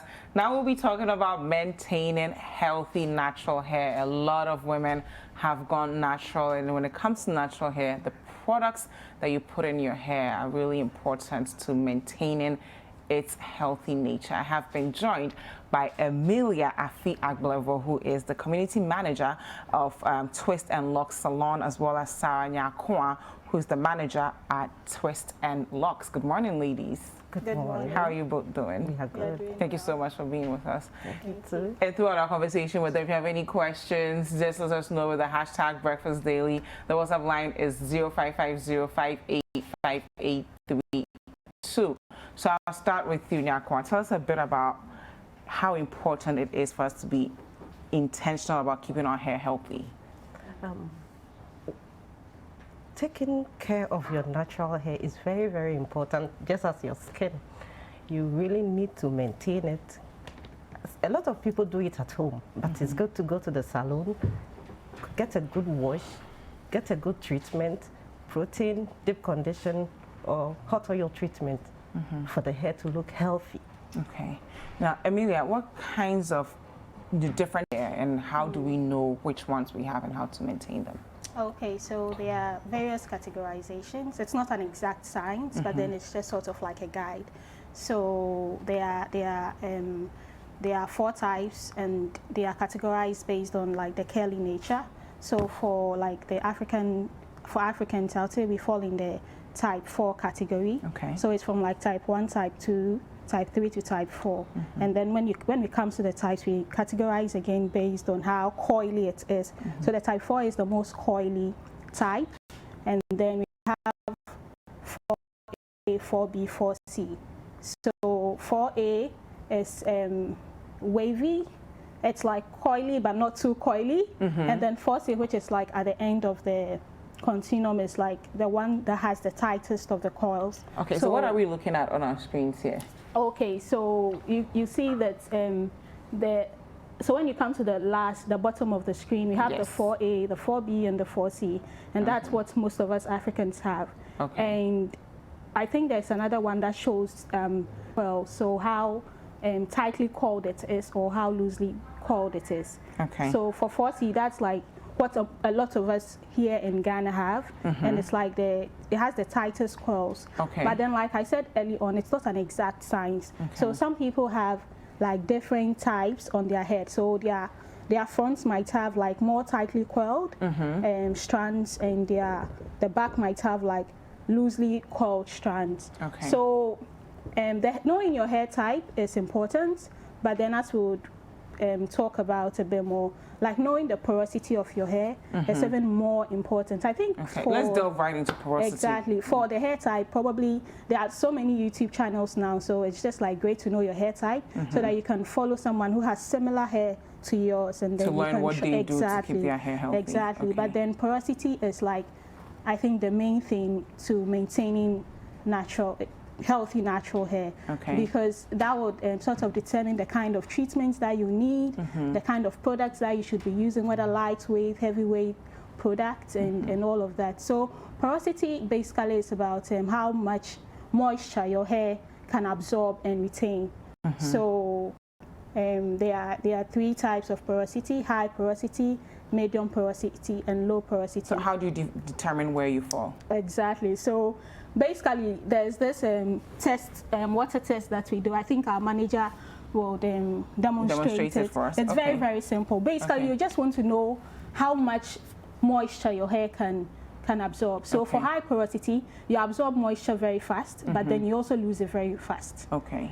And then what's the other type? Low moisture. And then for low moisture, it takes long for your hair to absorb the moisture, but then when it retains the moisture, it takes a bit longer for the hair to lose the moisture. Okay. So that is like the basic to like putting in product in your hair. So if you are low porosity, for example, because it takes longer for your hair to retain moisture, you use like lightweight products instead of like heavy butters like shea butter. Then it will sit on top of the hair. It won't be absorbed. Exactly. But then if your hair loses moisture very fast, like high porosity, then you need like heavy butters, because then it's able to absorb like the keep the moisture in a bit. So you're going to show us how to test do your at home. Exactly. If you don't know the porosity. You really need to know your hair porosity. Okay. Before you go to the salon, because you need to tell your stylist has to know what you really need. Because a lot of them don't know. They just apply things. You don't have to use a lot of oils, a lot of butters. You have to minimize it. Okay. And we all have different types of hair. Mine is different from Emilia's own. So I'll do the Please go ahead. So this is supposed to be done on like freshly washed hair, so that it doesn't sort of give you false exactly. If you have products in there already. I have products in, but this is just a hair, so I'll take a lot. Oh yeah, go ahead. Like take as much as you want. Should I grab scissors for you so that we just I can get a scissors. Chop it off and dump it in the water? So do you need to pluck it from the root of the hair, or you can just pluck it from anywhere? You don't have to hurt yourself. Okay. But then you can also like try like. So this is Amelia's hair. Okay. Let me take a piece of mine. Yours. Okay. I see that yours, you are being very careful to take a very small. Because it's not like Amelia's own. You're budgeting your hair. Yes. Wow. Okay, so we're going to see what will happen. When it sinks down, that means I have low porosity. And if Amelia's own goes down, she has low porosity. If it doesn't, that is the then porosity. Both of you will have high porosity, which means you absorb moisture into your hair. So how long does it take before we find out? About 2-3 minutes. Okay, so we let it sit. I think we can go to the slide where we do the porosity test, so that so that our viewers can benefit. So the directors will show it very soon. But if you guys have any questions for these two ladies, if it sinks, then that means you have high porosity because let us it's been know able with the to hashtag absorb the moisture. And the WhatsApp line is 0550-585832. If you're outside Ghana, the country code is +233. What were you clarifying for us, Amelia? I was saying that if the water just hovers on top, if the hair just hovers and it doesn't sink, that means you have low porosity. Oh, right. But then, like I was saying early on, because I have products, probably this is not like, because usually when I, or so maybe both because of you there's have too much products hair. in your hair. Exactly. Okay, but when you're doing it at home, you're not supposed to have any product. It should be right after you shampoo it and you clean it out. Okay. So if it sinks down to the bottom, then it means your hair retains moisture very fast. If it's hanging in the middle, then that means you have medium porosity, and then exactly like you can see on the screen. Then if it's on top, then that means that you have low porosity, and that would be like the foundation for you to maintaining healthy hair. Okay, so the tested strands of hair from your comb, actually, so you don't necessarily have to just pluck it from your hair. You put it in a cup or a bowl. You let it sit for a few minutes. If your hair floats after the time is up, you have low porosity. If it sinks, you have high porosity. It may float somewhere in the middle of the bowl if you have medium porosity. So what exactly would the medium porosity people have to do to maintain their hair? Basically, they are in the middle, so they are quite okay. Okay, so yes. they don't have to put too much in there. Okay, okay. Now I've heard a lot about spraying your hair with a little bit of water and oil. Can you guys help us understand why natural hair girls do that? To detangle your natural hair is difficult.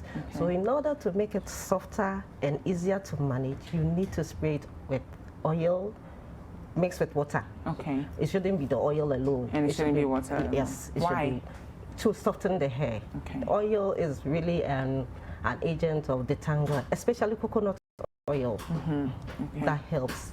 It really softens the hair. Okay, so if you have natural hair and it's always very dry and it's difficult to comb, would you recommend perhaps starting with the oil and water spray before you even try to comb? You really need to use water and coconut oil. Okay. A lot of people don't like coconut oil. You can add glycerin as well. Okay, you can add It's very good. Okay, okay, that's good. But what should be like maybe, should it be like maybe one the cover the thing, or should you pour a lot of oil in there? Just the cover of the coconut oil, and then the water should be a lot.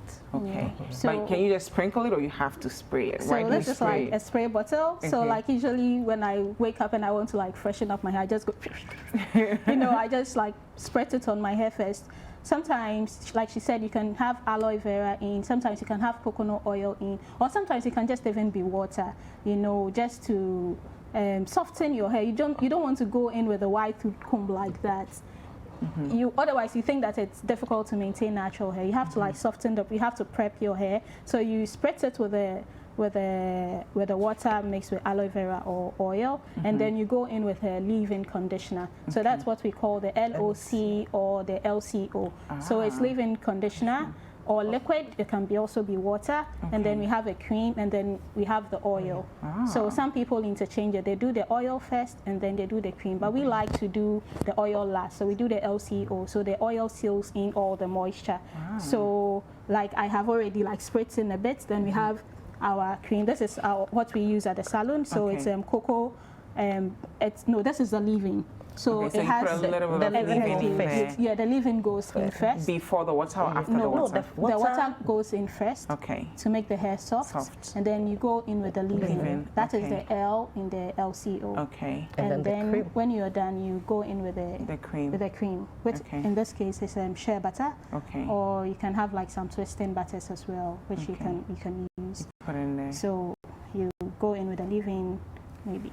So it's water first, oil, and then the cream. Okay. Oh, butter. Water, oil, cream. Yes, that is. But then leave-in conditioner as well. So yes. Water, so oil, leave-in condition, and then the cream. Yes. Okay, let me make it simple. It's LCO.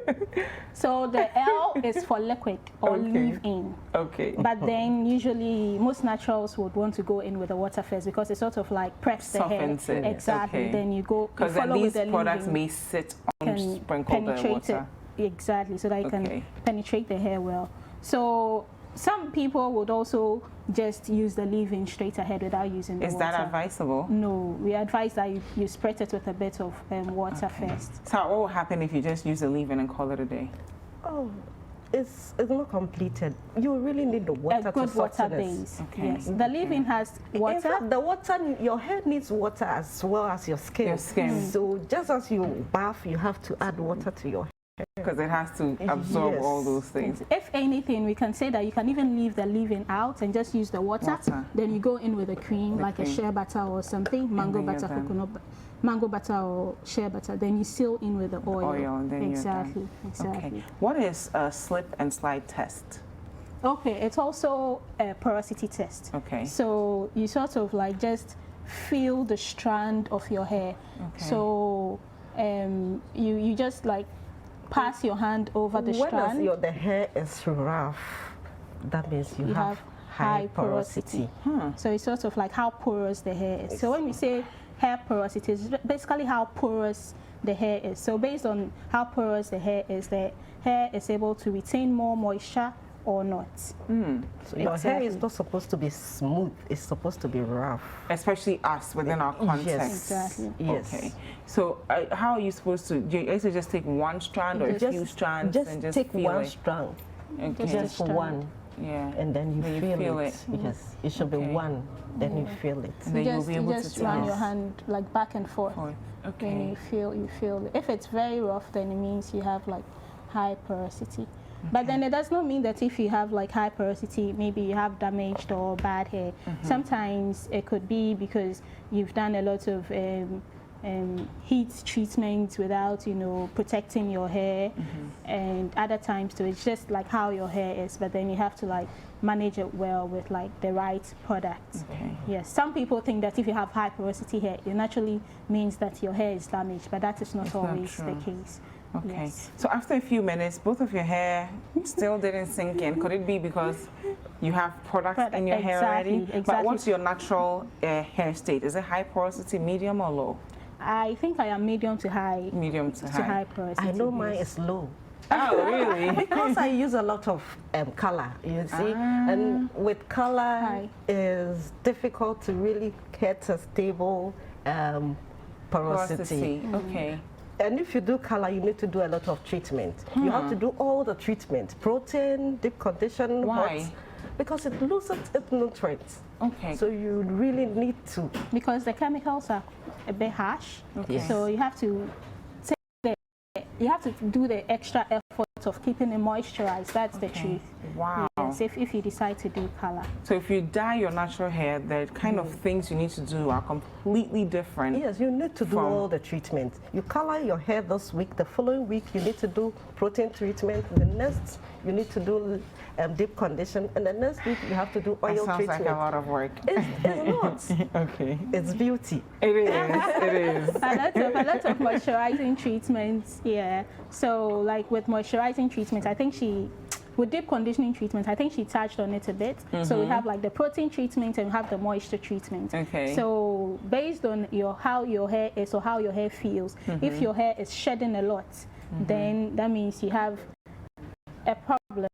But it depends because the hair naturally sheds a lot. Yeah. So if it is breaking from the ends, then that's a problem. But then if it's coming out from the roots, you see like a white bulb at the end, then that means it's okay. So if your hair is shedding a lot when you comb, you might need a protein treatment to reconstruct, and straighten the hair. But if your hair is dry because you have like high porosity hair, then you need a lot more moisturizing treatment. So like treatment that have aloe vera, that have shea butter, that have honey oil. And it would help to keep your hair moisturized. Thank you so much, ladies, for being with us, because now we've learned about taking good care of our natural hair. A lot of us have gone natural and we don't even know that we have to feed our hair the way we feed our bodies and our skin. Where do we follow you on social media if all of this is confusing to us and we need to just come to your salon so you take care of us?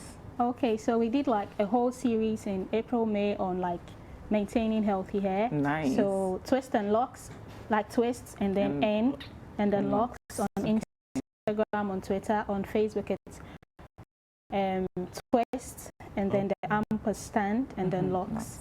So you can find us there. Thank you so much. So to just wrap up, it's not an exact science, like I said. Just know your hair, pay attention to your hair because it might be different from everybody else. And then you'll be fine. Thank you so much, Amelia and Sarah, for in being case you with need us. any healthy hair tips, please walk into Twist and Locks, Osu and Islego. Free consultation. Thank you, guys.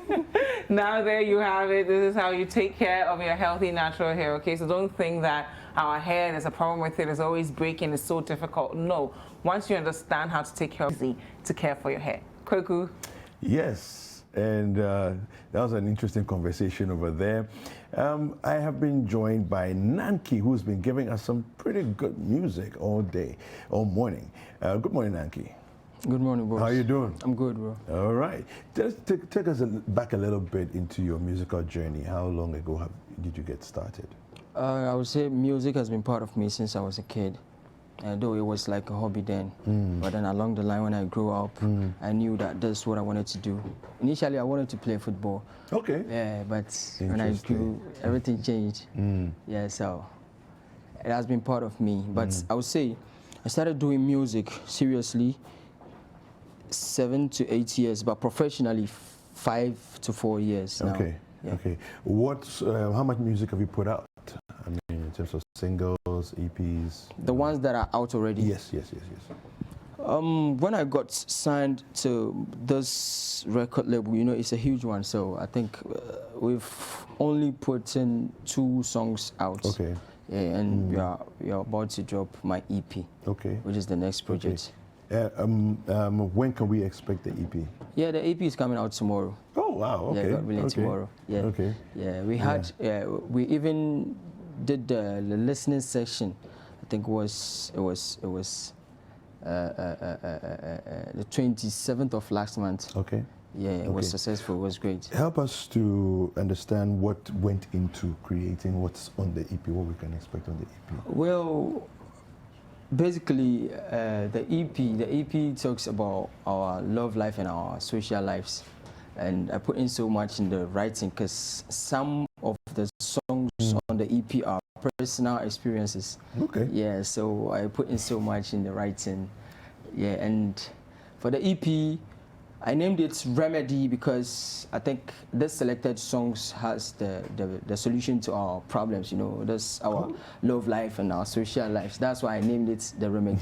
And you know, so in this era of coronavirus, your biggest problems are love life and social life. Oh no, I mean, come on.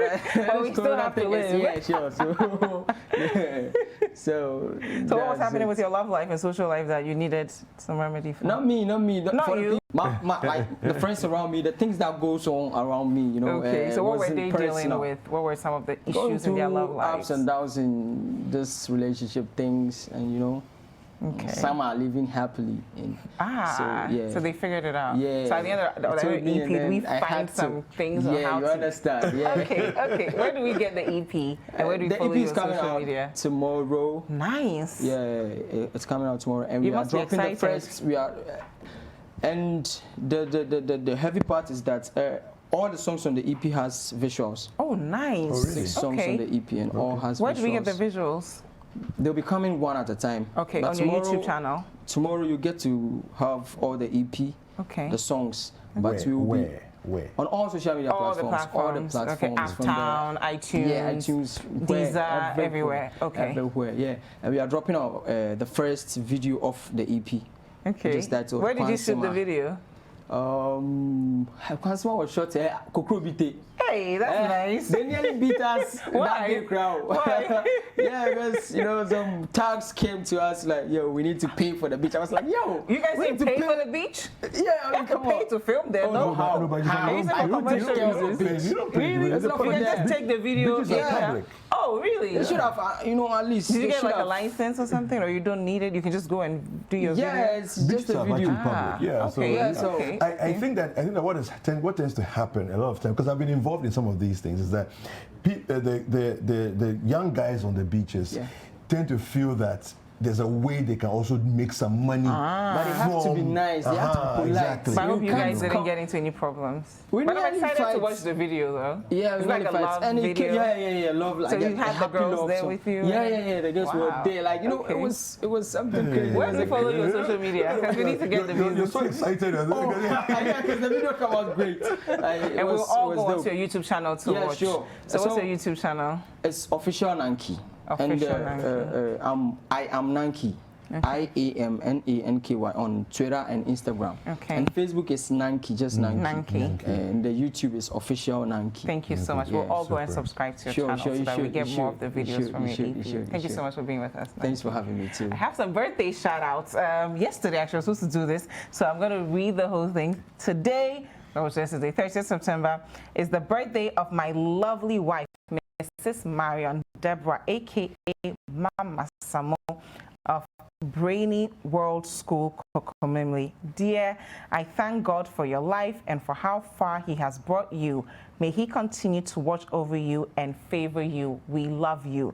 From Hasbi, Mr. Samu Deborah, aka Papa Samu, and the children, Gadel and Gideon. And I have another birthday shout out here. A very happy, special birthday to Puhu, an industrious young woman. On behalf of your family, we say do have a blissful day. Karen Elsie Klo is your name, and this is from at City TV. Oh wow! Okay. Yeah. Somebody wanted to give us a shout out yesterday. He's one of the camera guys. Oh, here. really? Yeah. Okay. He was accusing me this morning of not reminding you of doing the shout out. So we've done all the shout outs, guys.